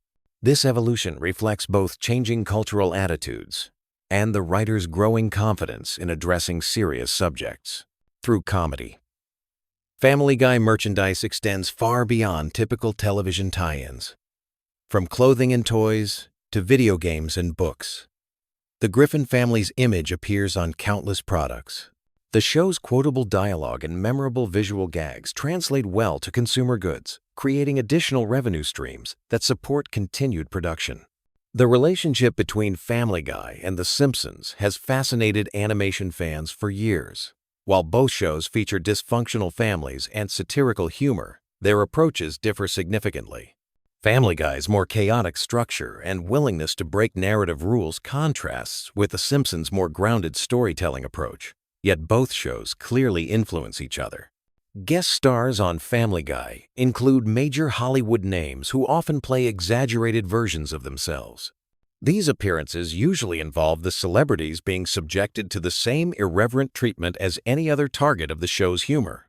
The willingness of famous people to participate suggests that being mocked on Family Guy has become a strange mark of cultural relevance. The show's impact on internet culture cannot be overstated. Countless memes, video clips, and quotable moments from Family Guy circulate online constantly. The show's visual humor and memorable one-liners make it perfect for social media sharing, extending its cultural reach far beyond traditional television viewing. Family Guy's production schedule requires incredible efficiency. Animated shows typically have longer lead times than live-action productions, but Family Guy maintains a pace that allows for relatively current topical humor. This balance between animation constraints and comedy timing requires careful planning and execution from the entire production team. The show's portrayal of religion, politics, and social issues often generates discussion and debate. Rather than taking consistent ideological positions, Family Guy seems more interested in finding humor in all perspectives. This approach allows the show to maintain broad appeal, while still engaging with serious topics that matter to audiences. Character development on Family Guy follows unusual patterns compared to traditional television. While most shows feature characters who grow and change over time, Family Guy characters often reset to their baseline personalities between episodes. This approach prioritizes comedy over continuity, allowing writers maximum flexibility in crafting jokes and storylines. The economics of Family Guy's success demonstrate the value of patient investment in creative content. The show's initial cancellation and subsequent revival created a case study in how dedicated fan bases can rescue quality entertainment. This success story has influenced how networks evaluate shows with devoted but initially small audiences. Family Guy's influence on other animated comedies is clearly visible across the television landscape. Shows that followed have adopted similar rapid-fire joke delivery, pop culture references, and willingness to break conventional narrative rules. The series helped establish a new template for adult animated comedy that continues inspiring creators today. The show's approach to historical events and figures creates educational opportunities wrapped in entertainment. While the historical accuracy might be questionable, Family Guy's treatment of past events encourages viewers to learn more about the real stories behind the jokes. This combination of education and entertainment reaches audiences who might otherwise avoid traditional historical programming. Family Guy's live-action sequences and special episodes demonstrate the creative team's willingness to experiment with format. These departures from standard animated episodes show technical ambition and creative risk-taking that keeps the series fresh after more than 2 decades on air. The show's international versions sometimes feature localized content while maintaining the core Family Guy sensibility. These adaptations highlight how universal certain types of humor can be, while also showing how comedy must sometimes adapt to specific cultural contexts. As we wrap up this gentle exploration of Family Guy's world, remember that behind all the chaos and controversy lies a show created by people who genuinely love comedy and aren't afraid to push boundaries in pursuit of laughs. Whether you find Family Guy hilarious or offensive probably depends on your personal comedy preferences, but there's no denying its impact on television and popular culture. The Griffin family continues their adventures in Quahog, bringing their particular brand of mayhem to audiences around the world. From Stewie's latest schemes to Peter's newest workplace disaster, from Brian's philosophical observations to the family's bizarre encounters with neighbors and celebrities, Family Guy remains a unique voice in animated television. So as you drift off to sleep, perhaps you'll dream of talking dogs and time-traveling babies, of elaborate musical numbers and impossible sight gags. In the world of Family Guy, anything can happen, and usually does. Sweet dreams. And remember that in Quahog, Rhode Island, normal is just a setting on the washing machine that nobody ever uses. The show's legacy continues growing with each new episode. Each new generation of fans discovering the Griffin family's adventures for the first time. Whether Family Guy maintains its edge or evolves with changing times, one thing remains certain. Peter, Lois, Meg, Chris, Stewie, and Brian have earned their place in television history as one of the most distinctive and memorable animated families ever created. Have you ever wondered what secrets lurk behind one of television's most controversial animated series? Tonight, we're diving deep into the bizarre, hilarious, and sometimes shocking world of Family Guy, with facts so fascinating they might just help you drift off to sleep. But trust me, you'll want to stay awake for these incredible revelations about Seth MacFarlane's groundbreaking creation. Picture this. It's 1999, and a young animator named Seth MacFarlane is sitting in his tiny apartment, sketching out what would become one of the most polarizing shows in television history. Little did he know that his crude drawings of a dysfunctional Rhode Island family would spawn over 2 decades of entertainment, controversy, and cultural impact that continues to this day. Family Guy didn't just stumble into existence by accident. The show's origin story is actually rooted in MacFarlane's college thesis project at the Rhode Island School of Design. Back in 1995, he created a short film called The Life of Larry, featuring a middle-aged man named Larry and his talking dog. This 9-minute animated short caught the attention of television executives and eventually evolved into the Family Guy we know today. What's remarkable is that many of the core elements from that original student film made it directly into the series, proving that sometimes the best ideas come from the most unexpected places. The casting process for Family Guy reveals some truly surprising facts that most fans never discover. Seth MacFarlane himself voices not just one, but 4 major characters in the show. He's the voice behind Peter Griffin, Brian the dog, Stewie Griffin, and Glenn Quagmire. What's even more impressive is that MacFarlane can seamlessly switch between these vastly different vocal personalities during recording sessions, often having entire conversations with himself as different characters. The other voice actors frequently joke that they feel like they're working with a one-man show, since MacFarlane essentially carries the comedic weight of multiple personalities. Alex Borstein, who voices Lois Griffin, actually wasn't the original choice for the character. The role was initially offered to Lacey Chabert, who you might recognize from Mean Girls and Party of 5. Chabert did voice Meg Griffin in the early seasons, but scheduling conflicts led to her departure, and Mila Kunis stepped in to take over. Meanwhile, Borstein had been working as a writer and consultant on the show before landing the role of Lois, making her transition to voice acting feel completely natural. The show's animation style might look simple, but there's incredible complexity hidden beneath those seemingly basic character designs. Each episode of Family Guy requires approximately 8 months to complete from initial script to final broadcast. The animation process involves hundreds of artists, animators, and technicians working across multiple studios. What's particularly fascinating is that the show uses a hybrid approach, combining traditional hand-drawn animation with computer-generated elements. Those elaborate fight scenes and musical numbers that fans love so much often require specialized animation techniques that push the boundaries of television production budgets. Speaking of production, Family Guy has one of the most unusual writing rooms in television. The writer's room operates more like a comedy club than a traditional television writing environment. Writers are encouraged to pitch their wildest, most outrageous ideas without any filters. Many of the show's most memorable cutaway gags actually come from spontaneous brainstorming sessions where writers try to one-up each other with increasingly absurd scenarios. The famous "Bird is the Word" episode, for example, originated from a writer casually mentioning the old Trashmen song, which then spiraled into an entire episode concept within hours. The show's relationship with censorship and network standards has created some legendary behind-the-scenes stories. During its early years on Fox, Family Guy constantly pushed against network restrictions, leading to numerous battles over content. Some episodes were heavily edited or had entire segments removed before airing.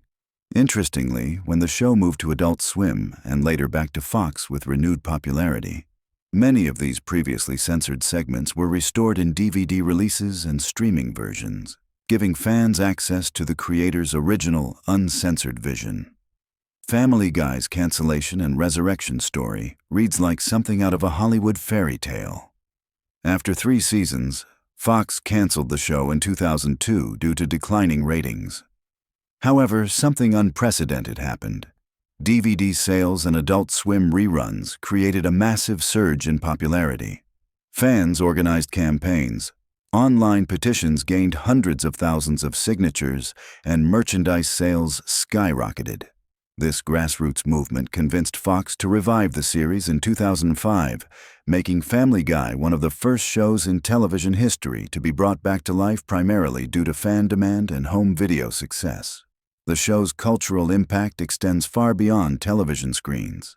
Family Guy has influenced internet culture in ways that most people don't realize. Many popular memes and viral video formats can trace their origins back to Family Guy episodes. The show's cutaway gag structure has become a template for online content creators, and phrases like "freakin' sweet" and "giggity giggity" have entered everyday vocabulary. Social media platforms are filled with Family Guy reaction GIFs and quotes, demonstrating the show's lasting influence on digital communication. Seth MacFarlane's musical background plays a crucial role in Family Guy's identity that often goes unnoticed.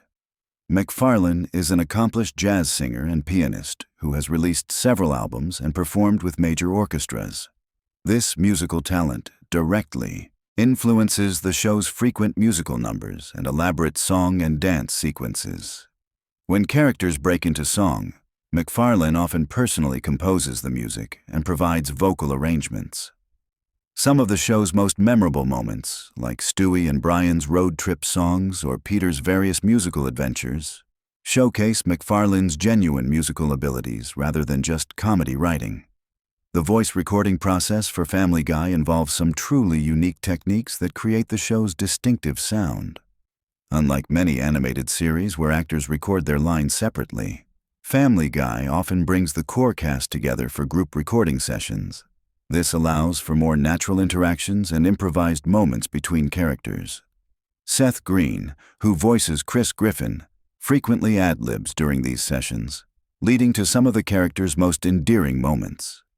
The chemistry between voice actors during these collaborative recording sessions contributes significantly to the family dynamic that makes the show feel authentic despite its outrageous scenarios.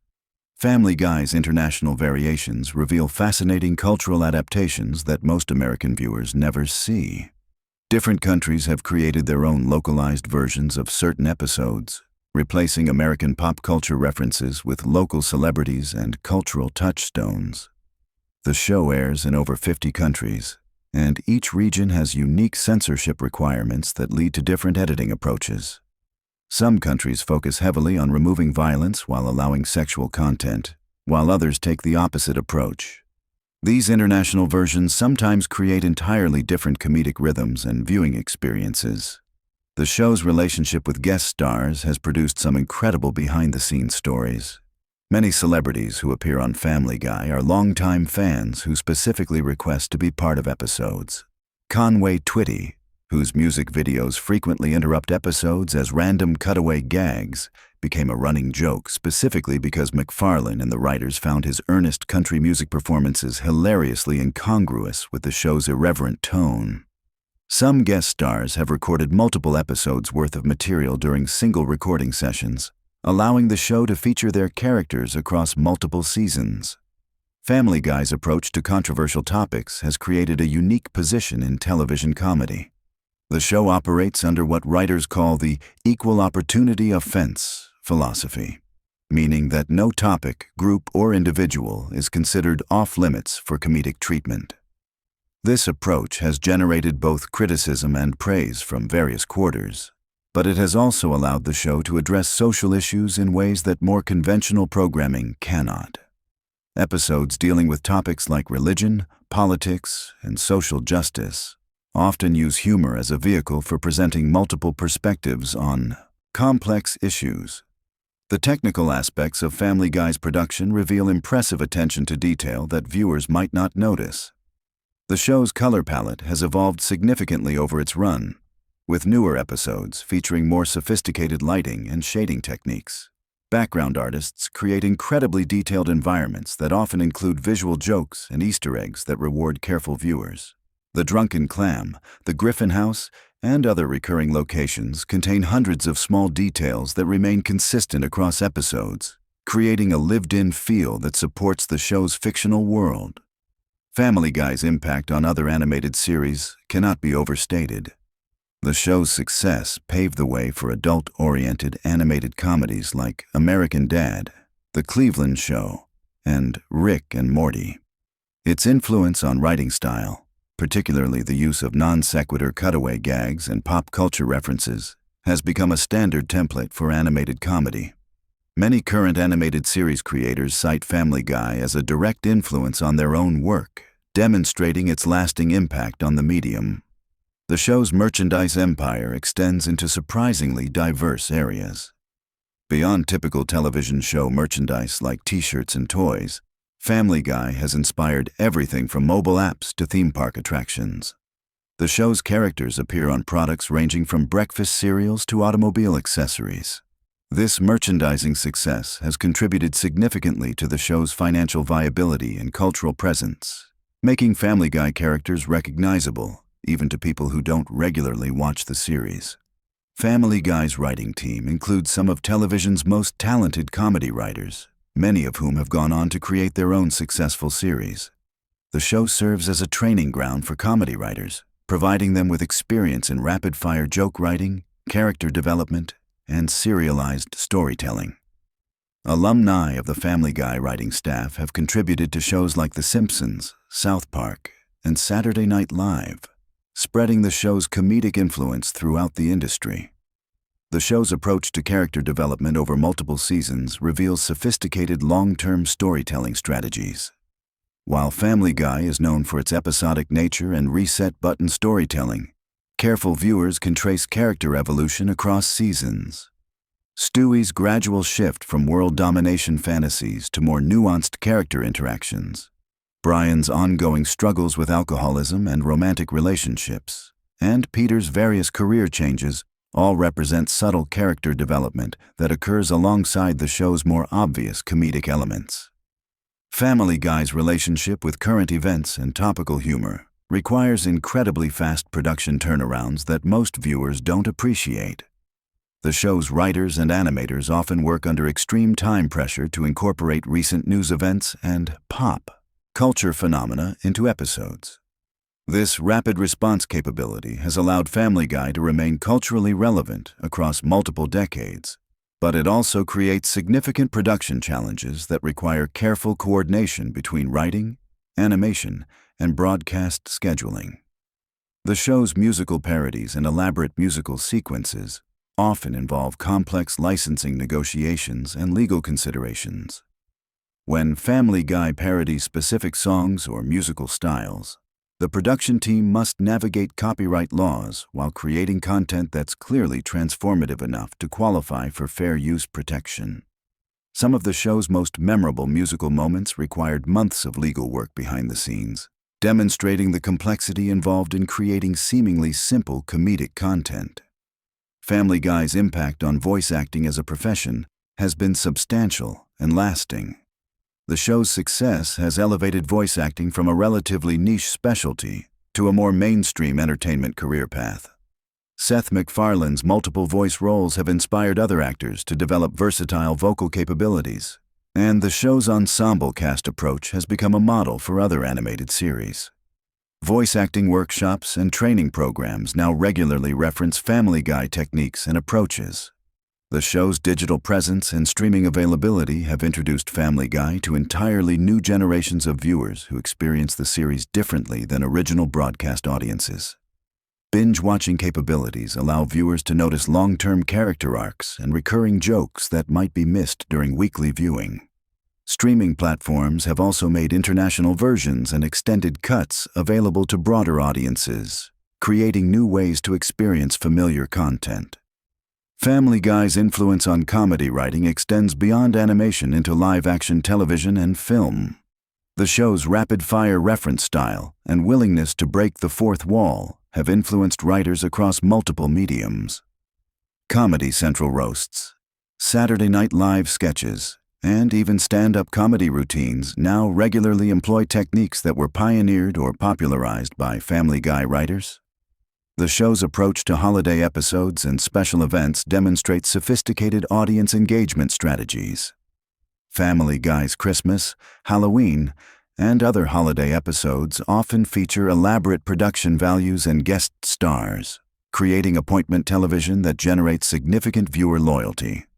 These special episodes frequently become fan favorites that get rewatched annually, contributing to the show's lasting cultural presence. As we reach the end of our journey through these fascinating Family Guy facts, it's clear that this seemingly simple animated series contains layers of complexity, creativity, and cultural influence that most viewers never fully appreciate. From Seth MacFarlane's one-man vocal circus to the show's groundbreaking approach to adult animation, Family Guy has carved out a unique space in television history that continues to evolve and surprise audiences. Whether you're a longtime fan or someone just discovering the series, these behind-the-scenes insights reveal the incredible amount of talent, dedication, and creative risk-taking that goes into every episode. The show's ability to remain relevant and controversial after more than 2 decades speaks to its creators' understanding of comedy, culture, and the ever-changing landscape of entertainment. So the next time you're settling in for a Family Guy marathon, remember that you're not just watching a cartoon about a dysfunctional family in Rhode Island.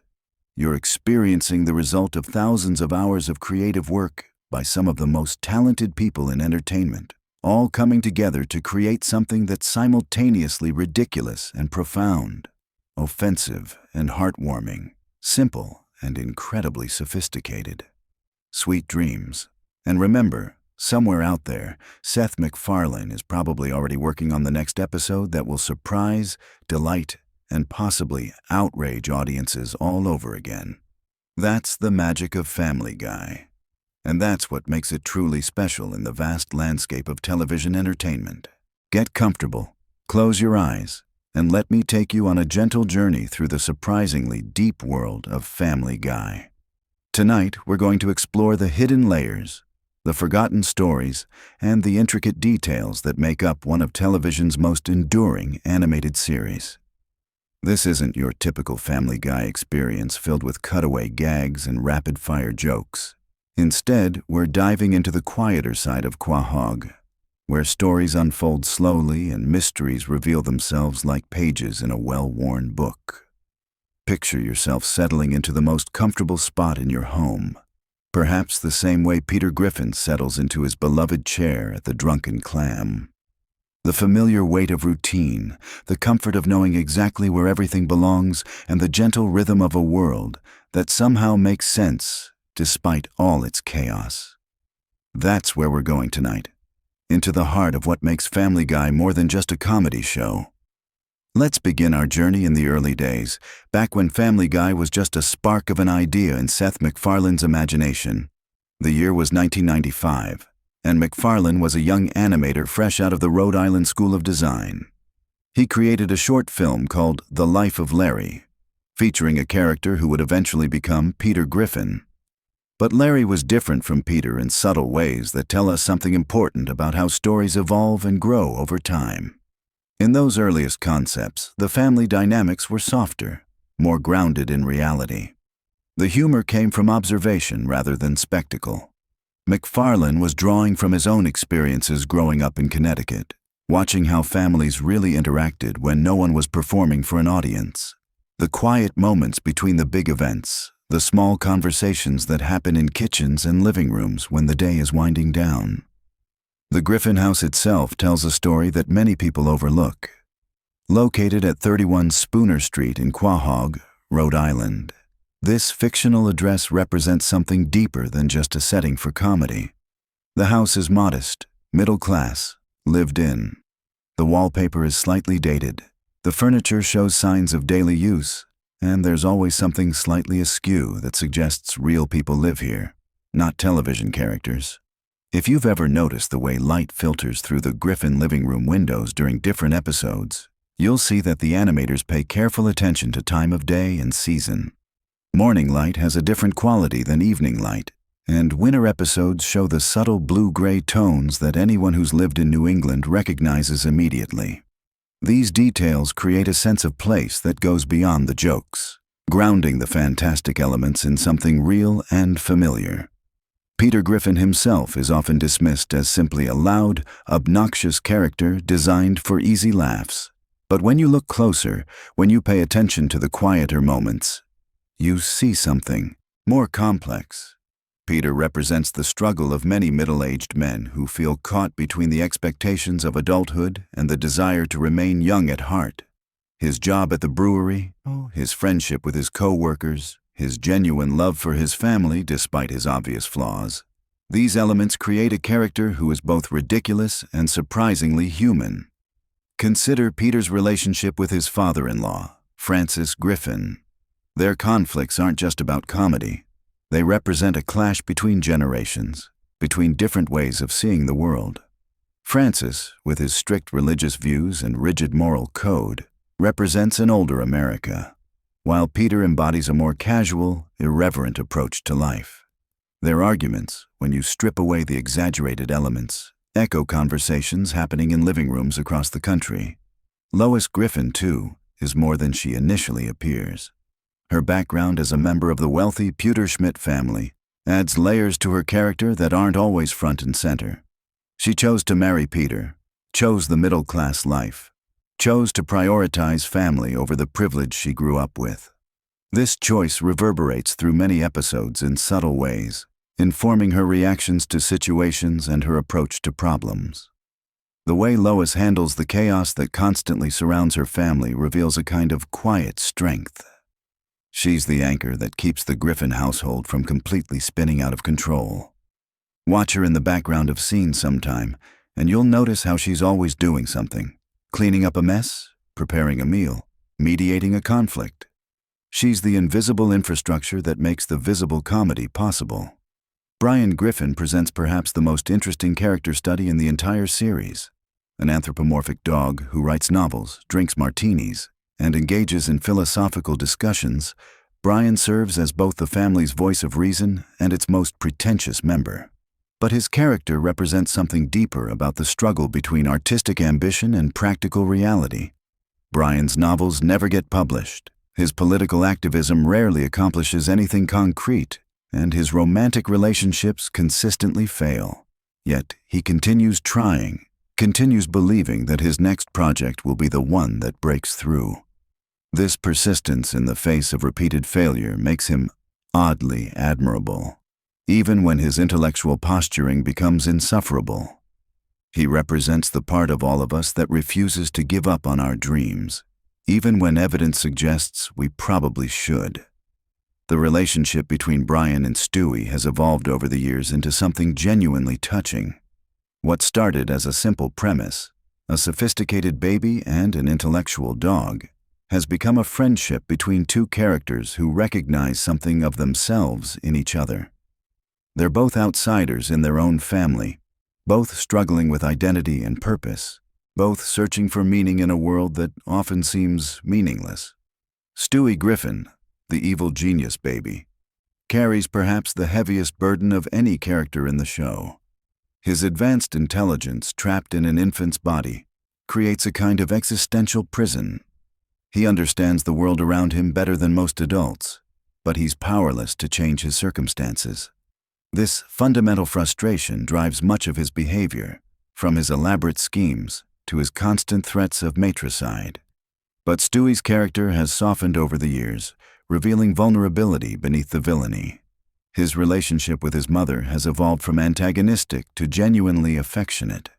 His sexuality, hinted at but never explicitly confirmed, adds another layer of complexity to a character who already struggles with identity and belonging. Stewie represents the pain of being misunderstood, of having thoughts and feelings that the world isn't ready to accept. Meg Griffin occupies a unique position in the Family Guy universe as the perpetual outsider. While the treatment she receives from her family is often cruel beyond what real families would tolerate, her character represents something painfully real about adolescence. The feeling of being invisible, unwanted, fundamentally flawed in ways that everyone else can see, but you can't fix. The running joke of everyone hating Meg becomes less funny when you consider what it might feel like to be her. High school is difficult enough without your own family treating you as an embarrassment.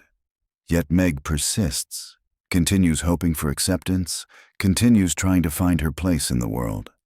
Her resilience, rarely acknowledged within the show itself, is actually quite remarkable. Chris Griffin, the gentle giant of the family, provides a different perspective on teenage life. While Meg struggles with social rejection, Chris seems largely oblivious to social hierarchies. His innocence, while sometimes played for laughs, also serves as a reminder of what we lose as we grow older and become more aware of how cruel the world can be. The supporting characters of Quahog create a rich tapestry of small-town life. Glenn Quagmire, the sex-obsessed neighbor, represents unchecked desire and the consequences of living without moral boundaries. Cleveland Brown, before his move to Virginia, served as Peter's most loyal friend, the voice of reason who was usually ignored but never gave up trying to help. Joe Swanson, the wheelchair-bound police officer, demonstrates how disability doesn't define a person's worth or capabilities. His enthusiasm for life, his dedication to his job, and his fierce competitiveness in sports show a character who refuses to be limited by his circumstances. Joe's presence in the show normalizes disability in a way that's both respectful and matter-of-fact. The Drunken Clam, Quahog's local bar, serves as more than just a setting for Peter's adventures. It represents a particular kind of American institution, the neighborhood bar where working-class men gather to escape the pressures of daily life. The conversations that happen there, while often ridiculous, echo real discussions about work, family, politics, and dreams deferred. Jerome, the bartender, observes it all with the wisdom that comes from listening to people's problems night after night.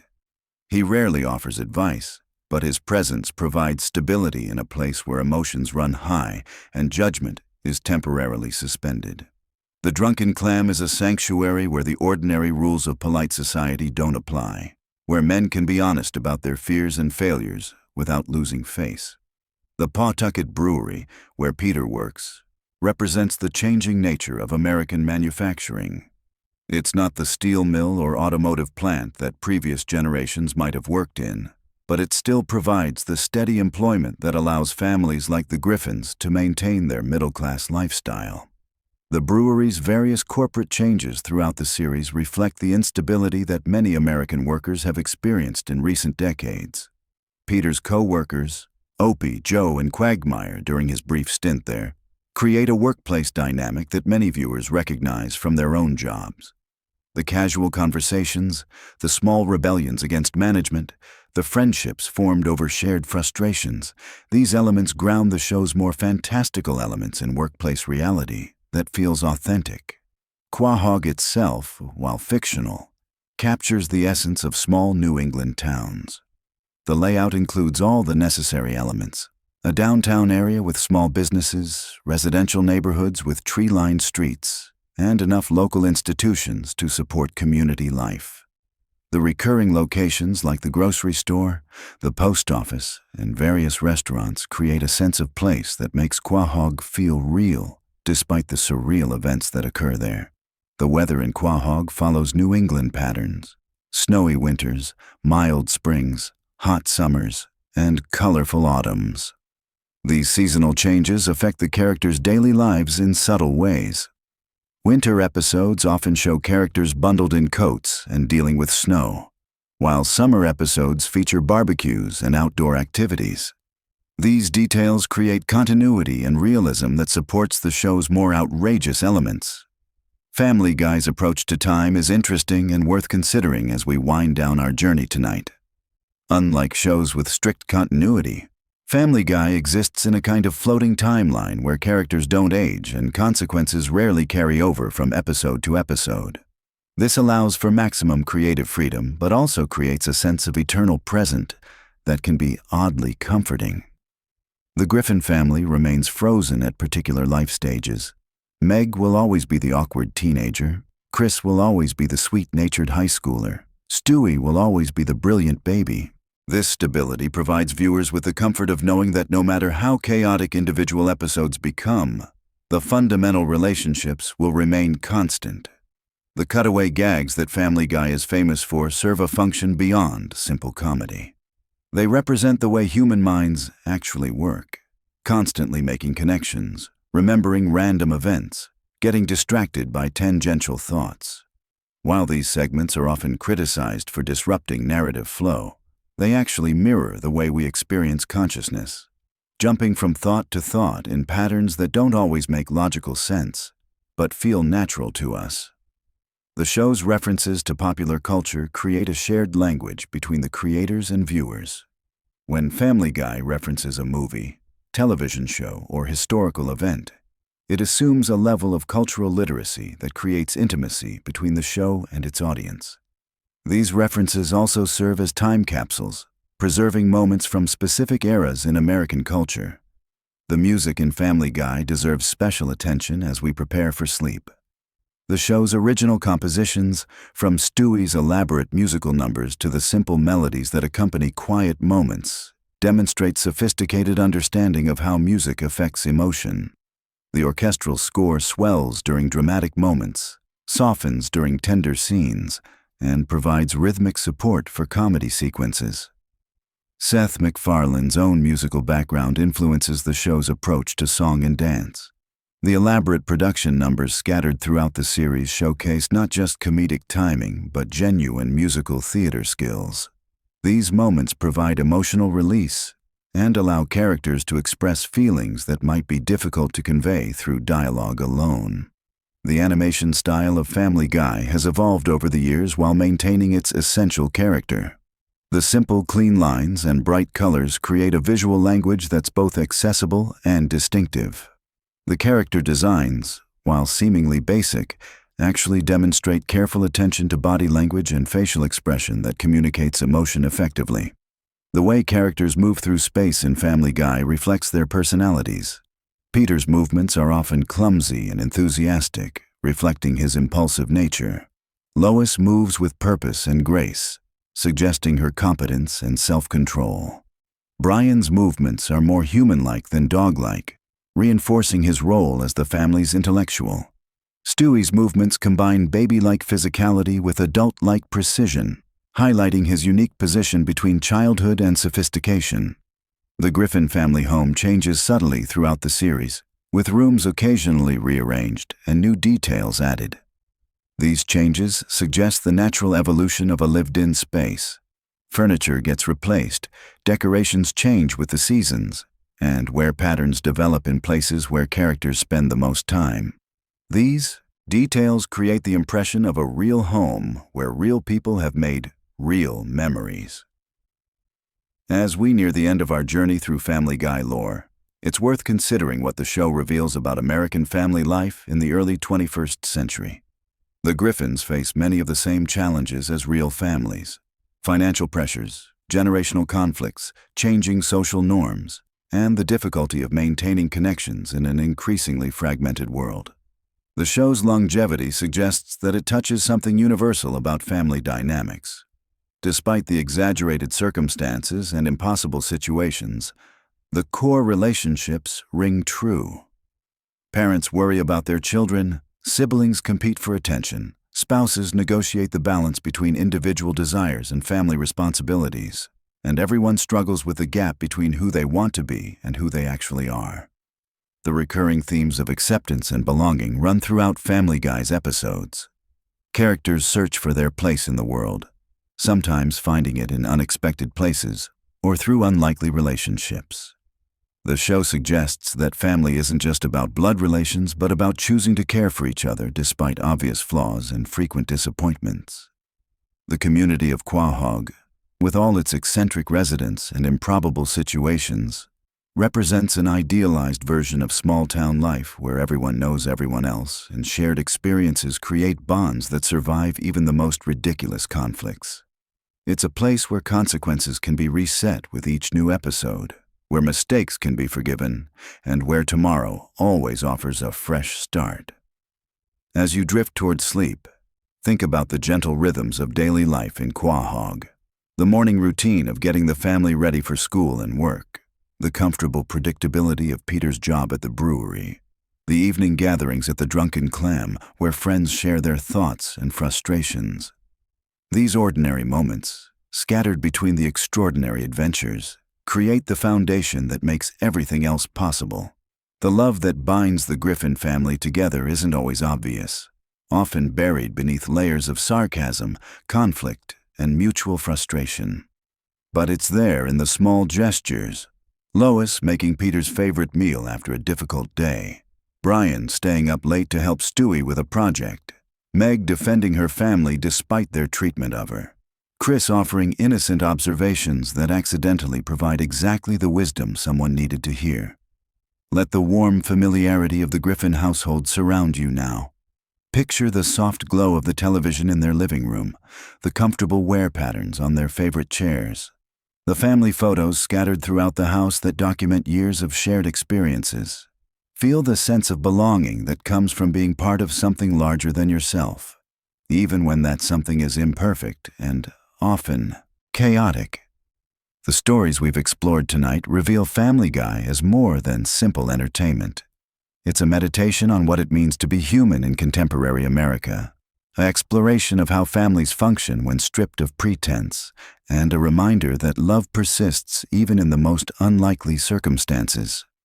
The show's ability to find humor in everyday frustrations while maintaining genuine affection for its characters creates a unique space in popular culture where viewers can laugh at themselves while feeling understood. As sleep approaches, let yourself settle into the rhythms we've discovered together, the predictable chaos of the Griffin household, the reliable friendship of the Drunken Clam regulars, the seasonal changes that mark time's passage in Quahog.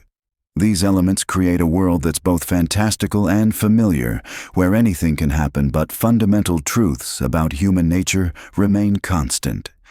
Rest now in the knowledge that somewhere in the animated landscape of television, the Griffin family continues their daily routines. Peter will wake up tomorrow ready for another adventure. Lois will organize whatever chaos emerges. Brian will pursue his literary ambitions with renewed optimism. Stewie will scheme and dream in equal measure. Meg will hope for acceptance while finding strength in solitude. And Chris will greet each new day with innocent enthusiasm. The gentle humor and unexpected wisdom we've uncovered tonight will remain with you, providing comfort and perspective as you navigate your own daily adventures. The world of Family Guy, with all its absurdity and heart, reminds us that families are imperfect, life is unpredictable, and laughter really can be the best medicine for whatever challenges we face. Sweet dreams, and may your rest be as peaceful as a quiet evening in Quahog, where the street lights cast gentle shadows on familiar sidewalks and the promise of tomorrow's adventures waits patiently for morning to arrive. Did you know that Family Guy has been secretly building one of the most complex and disturbing universes in television history? Tonight, we're diving deep into the hidden lore that connects every bizarre moment, every throwaway joke, and every seemingly random cutaway into something far more sinister than you ever imagined. Get comfortable, because what you're about to discover about the Griffin family and their world will completely change how you see this animated sitcom forever. Welcome to a journey through the darkest corners of Quahog, where nothing is quite what it seems, and every laugh might be masking something truly terrifying. I'm going to take you through the most mind-bending theories, hidden connections, and disturbing implications that have been hiding in plain sight for over 2 decades. This isn't just about cartoon humor anymore. This is about a carefully constructed reality where time itself breaks down, where characters live and die and return without explanation, and where the very fabric of existence seems to bend to the whims of a family that might not even be human. Let's start with something that's been bothering fans for years. Have you ever noticed how characters in Family Guy seem to exist in multiple states of reality simultaneously? Peter Griffin has died countless times throughout the series, yet he continues to appear in subsequent episodes with no explanation. This isn't just cartoon logic at work. There's something much deeper happening here, something that suggests the Griffin family exists outside the normal rules of life and death.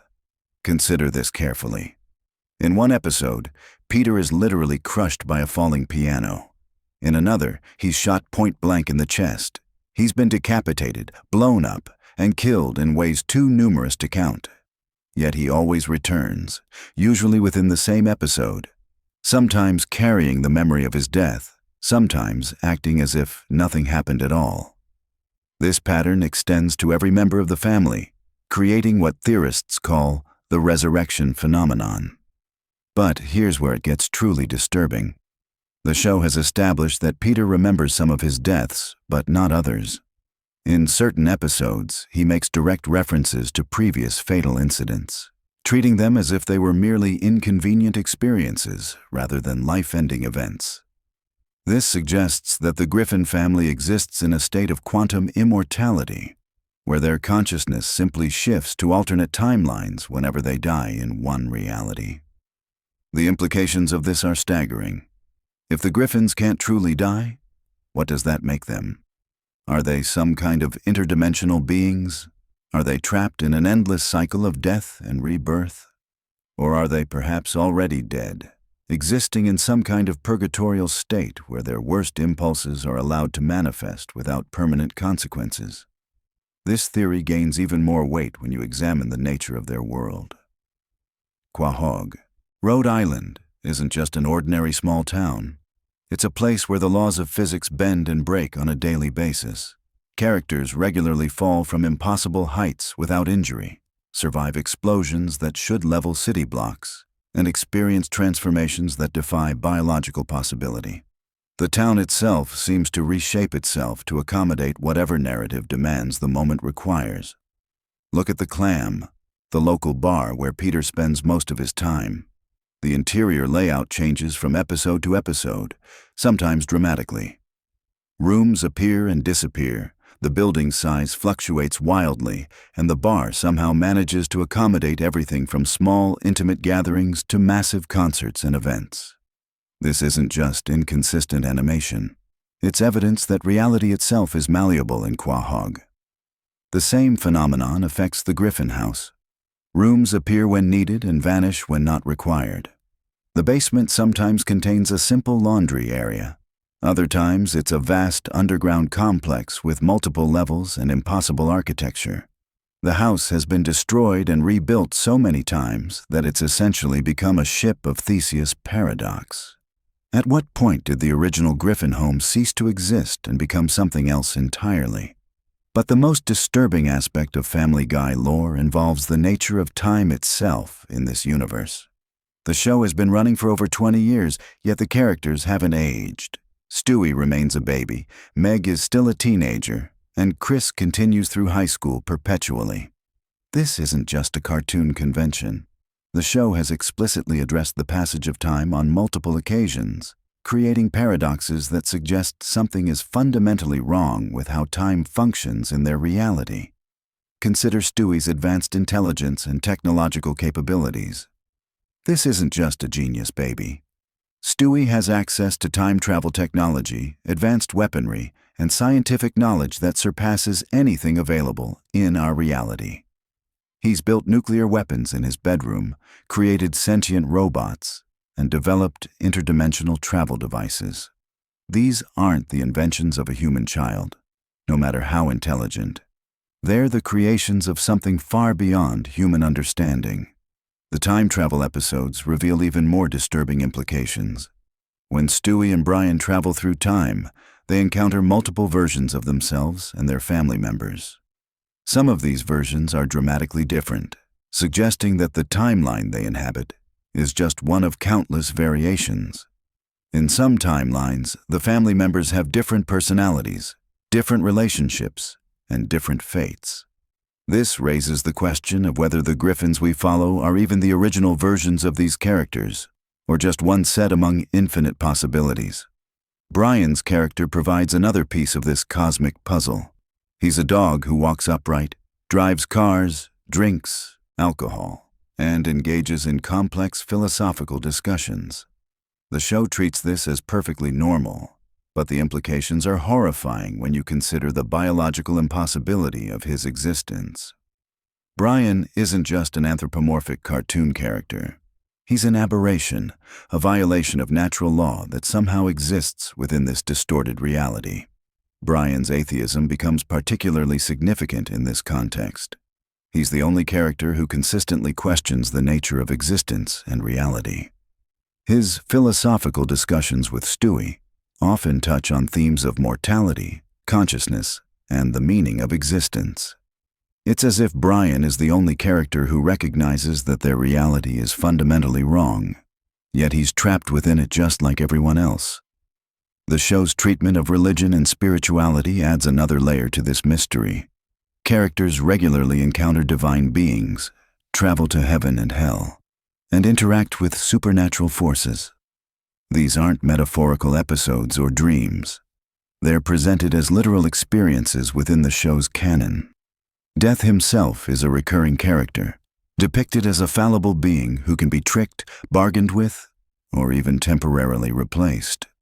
This suggests that the afterlife in the Family Guy universe is just as chaotic and rule-bending as the mortal realm.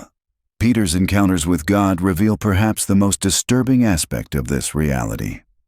God is portrayed as incompetent, petty, and frequently absent from his duties. He makes mistakes, gets involved in trivial disputes, and seems to have lost control of his own creation. If God himself is fallible and chaotic in this universe, it explains why reality operates with such inconsistent and disturbing rules. The chicken fights represent another crucial element in understanding the true nature of this reality. Peter's battles with Ernie the giant chicken aren't just random comedy sequences. They're reality-breaking events that cause massive destruction across Quahog, yet somehow never result in permanent consequences. Buildings are destroyed, innocent people are presumably killed, and the entire infrastructure of the town is regularly devastated. Yet everything returns to normal by the next episode, as if these catastrophic events never happened. This suggests that Quahog exists in a state of constant reset, where major traumatic events are simply erased from collective memory. The townspeople continue their lives as if nothing happened, which implies either mass amnesia or the existence of multiple parallel realities that overlap and replace each other. The chicken fights might actually be tears in the fabric of reality itself, moments when the artificial nature of their world becomes visible through the chaos. The cutaway gags provide even more evidence of reality distortion. When Peter begins a story with his characteristic phrase about a time that's worse than something else, the narrative literally shifts to a completely different reality. These aren't just flashbacks or memories. They're alternate dimensions where different rules apply and different versions of history have played out. The fact that Peter can access these realities at will suggests he has some level of interdimensional awareness or control. Some of these cutaway realities are obviously fictional, referencing movies, television shows, or historical events. But others seem to be genuine alternate versions of the Family Guy universe where small changes have created dramatically different outcomes. This creates a multiverse structure where Peter's consciousness can jump between realities, experiencing different versions of events and bringing that knowledge back to his primary timeline. Meg's role in this cosmic horror becomes clearer when you examine how other characters treat her. The family's abuse of Meg isn't just mean-spirited humor. It's ritualistic and consistent across all timelines and realities. Even in alternate universes where other aspects of their lives are different, the treatment of Meg remains constant. This suggests she serves some kind of specific function in maintaining the stability of their reality. Some theories propose that Meg is actually the anchor point that keeps their chaotic universe from completely falling apart. Her suffering might be the price paid for the family's immortality and reality-bending abilities. The more they abuse her, the more stable their impossible existence becomes. This would explain why even when Meg tries to improve her situation or gain acceptance, the universe seems to conspire against her, forcing her back into her role as the family scapegoat. Lois presents her own mysteries. Despite being married to Peter and living in the same chaotic reality, she often displays knowledge and abilities that seem beyond her apparent character. She's multilingual, has extensive combat training, has connections to wealthy and powerful families, and occasionally demonstrates skills that suggest a much more complex background than her suburban housewife persona would indicate. Her maiden name is Pewterschmidt, connecting her to a family of extreme wealth and influence. But the show has revealed that the Pewterschmidt fortune comes from sources that are never fully explained. They have connections to Nazi Germany, mysterious business dealings, and enough power to manipulate major political and economic events. This isn't just old money. This is money that comes from sources that operate outside normal human society. Lois's piano playing takes on new significance in this context. Music has always been associated with supernatural and reality-altering powers in mythology and fiction. When Lois plays piano, she often enters a trance-like state where she becomes completely absorbed in the music. Could her playing be some kind of ritual that helps maintain the stability of their distorted reality? Is she unconsciously channeling forces that keep their impossible world functioning? The town of Quahog itself contains numerous locations that defy logical explanation. The Drunken Clam Bar exists in a constant state of flux. Tom Tucker's news station somehow manages to cover every bizarre event that happens in town, no matter how impossible or reality-breaking it might be. The grocery store, the movie theater, and other local businesses seem to have unlimited resources and the ability to accommodate whatever the plot requires. But perhaps most disturbing is Quahog's relationship with the outside world. Characters regularly travel to other cities and countries, yet these locations often seem just as distorted and rule-breaking as Quahog itself. When the family goes to Europe, they encounter the same kind of impossible situations and reality-bending events they experience at home. This suggests that the distortion isn't limited to their hometown, but extends throughout their entire universe. Cleveland's move to Virginia and subsequent return provides another clue to the nature of their reality. During his absence, Cleveland had his own show in a different location with different characters and storylines. Yet when he returned to Quahog, he seamlessly reintegrated into the Family Guy universe as if nothing had changed. This suggests that characters can literally move between different fictional realities while maintaining their essential identities. The evil monkey in Chris's closet represents one of the most obvious supernatural elements that the family accepts without question. This isn't just a monkey that happens to live in their house. It's a malevolent entity that exists partially outside normal reality, able to appear and disappear at will, and possessing knowledge and abilities that suggest it's not bound by the same rules as other characters. When the evil monkey's backstory was finally revealed, it showed a complex history involving betrayal, revenge, and supernatural justice. But the fact that Chris lived with this entity for years without the family taking serious action suggests they're either unable to perceive the true nature of supernatural threats, or they're so accustomed to reality-bending phenomena that they've become desensitized to genuine danger. The show's treatment of violence provides another disturbing window into the nature of their reality. Characters regularly engage in brutal combat, use deadly weapons, and inflict injuries that should result in permanent disability or death. Yet these violent encounters rarely have lasting consequences. Bodies heal impossibly quickly, psychological trauma is ignored, and characters continue their relationships as if attempted murder was just a minor disagreement. This isn't just cartoon violence logic. The show has established that pain and injury do matter in their world. Characters react to pain, seek medical treatment, and sometimes suffer long-term consequences from their actions. But the threshold for what constitutes permanent harm seems to be much higher than in normal reality, suggesting that their physical forms are more resilient or fundamentally different from normal human bodies. The celebrity appearances in Family Guy create another layer of reality confusion. When real celebrities appear on the show, They're often portrayed in ways that are completely at odds with their real-world personas. Some are depicted as evil, others as incompetent, and many are shown in situations that would be impossible in reality. These aren't just parodies or satirical representations. They're presented as literal encounters within the show's universe. This raises questions about the relationship between the Family Guy universe and our reality. Are these actual alternate versions of real people, or are they fictional constructs created by whatever force maintains their distorted world?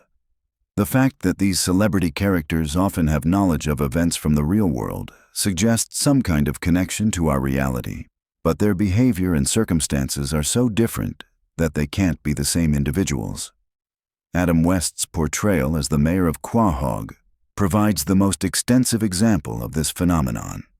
The real Adam West was involved with the show for many years before his death, playing a version of himself that bore little resemblance to his actual personality. This fictional Adam West had supernatural experiences, engaged in bizarre political policies, and interacted with the Griffin family as if they were real people in his world. The fact that the real Adam West participated in creating this alternate version of himself suggests a blurring of the lines between fiction and reality that extends beyond the show's universe. It's as if the Family Guy reality has the ability to reach into our world and influence real people to participate in its narrative structure. The show's handling of historical events reveals another disturbing aspect of their reality. Characters regularly travel back in time to witness or participate in major historical moments, but their presence often changes the outcome of these events in ways that should have massive consequences for their present-day reality. Yet somehow the timeline always corrects itself, or the changes are ignored in subsequent episodes. This suggests that history itself is malleable in their universe, subject to constant revision and correction by forces that operate outside normal temporal mechanics. The Griffin family's ability to witness and alter historical events without permanent consequences implies they exist outside the normal flow of cause and effect. Stewie's sexual orientation and romantic relationships add another layer of complexity to the reality distortion. The show has never definitively established Stewie's sexuality, leaving it deliberately ambiguous despite numerous hints and references. This isn't just uncertainty about a character's personal life. It's as if Stewie exists in a state of quantum sexuality, where all possibilities remain open simultaneously. When Stewie does engage in romantic or sexual situations, they often involve time travel, alternate realities, or impossible circumstances. His relationship with himself from alternate timelines, his interactions with future versions of other characters, and his romantic encounters with beings from different realities all suggest that normal human relationship dynamics don't apply to him. Brian's romantic relationships follow similar patterns of reality distortion. He's been involved with human women, other dogs, and beings from alternate realities. These relationships are treated as normal within the show's universe, but they represent violations of biological and social norms that should be impossible in any consistent reality. The recurring theme of characters breaking the fourth wall provides perhaps the most direct evidence that they're aware of their fictional nature. When characters make references to the show itself, acknowledge the presence of cameras, or directly address the audience, they're demonstrating consciousness of their status as fictional constructs. Yet they continue to behave as if their reality is genuine and consequential. This creates a paradox where characters are simultaneously aware of their fictional nature and committed to maintaining the illusion of their reality. It's as if they're trapped in a performance they can't escape, forced to continue their roles even though they understand the artificial nature of their existence. The show's treatment of mental illness and psychological trauma becomes particularly disturbing when viewed through this lens. Characters regularly experience events that should result in severe psychological damage, yet they continue functioning as if nothing happened. Peter has been through countless traumatic experiences. Meg has suffered years of abuse and rejection, and Chris has dealt with supernatural threats and family dysfunction that should have lasting psychological effects. Their apparent immunity to psychological trauma suggests either that their minds operate differently from normal humans, or that the reality they inhabit somehow prevents the formation of lasting psychological damage. Either possibility raises questions about the fundamental nature of their consciousness and identity. The economic system of Quahog defies logical explanation. Peter works at a brewery, yet the family maintains a middle-class lifestyle that includes expensive vacations, constant dining out, and the ability to replace destroyed property without apparent financial strain. The cost of living in their reality seems to operate on completely different principles than any real economic system. Local businesses somehow manage to stay open despite constant destruction and the bizarre behavior of their customers. The bank continues to provide services, even though it's regularly robbed or destroyed. The hospital treats impossible injuries and supernatural conditions as routine medical cases. This suggests an economic system that operates independently of normal supply and demand principles. The show's treatment of technology reveals another aspect of their reality distortion. Characters have access to futuristic devices and impossible inventions, yet they also use outdated technology and live in what appears to be contemporary society. Time periods blend together in ways that suggest their reality exists outside normal temporal progression. Stewie's advanced technology coexists with Peter's primitive understanding of basic concepts. Lois uses modern communication devices while also displaying knowledge of historical events that she shouldn't have witnessed. This temporal confusion extends throughout their universe, creating a reality where past, present, and future exist simultaneously. The educational system in Quahog provides another window into the distorted nature of their reality. Chris and Meg attend high school, yet their education seems to consist primarily of bizarre adventures and encounters with supernatural phenomena. Their teachers are often incompetent or malevolent, and the curriculum appears to have no connection to real educational standards. Despite this chaotic educational environment, the characters somehow maintain enough knowledge to function in society. They can read, write, and perform basic mathematical calculations when the plot requires it, yet they also display shocking ignorance about fundamental concepts. This selective competence suggests that knowledge in their reality is distributed based on narrative necessity rather than logical learning processes. Religious and spiritual experiences in the Family Guy universe are treated as literal events rather than matters of faith or belief. Characters regularly encounter angels, demons, divine beings, and supernatural forces as physical presences in their world. These encounters often contradict established religious doctrines and present theological concepts in chaotic and illogical ways. The fact that multiple religious and spiritual systems seem to exist simultaneously in their reality suggests a universe where belief itself shapes existence. Different characters' spiritual experiences reflect their personal expectations rather than consistent universal truths, implying that reality adapts itself to accommodate conflicting belief systems. As we reach the end of this exploration into the hidden depths of Family Guy lore, the picture that emerges is far more complex and disturbing than the surface comedy would suggest.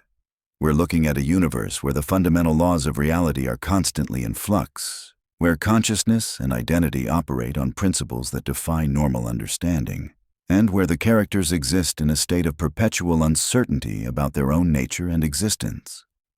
The Griffin family isn't just a dysfunctional cartoon family.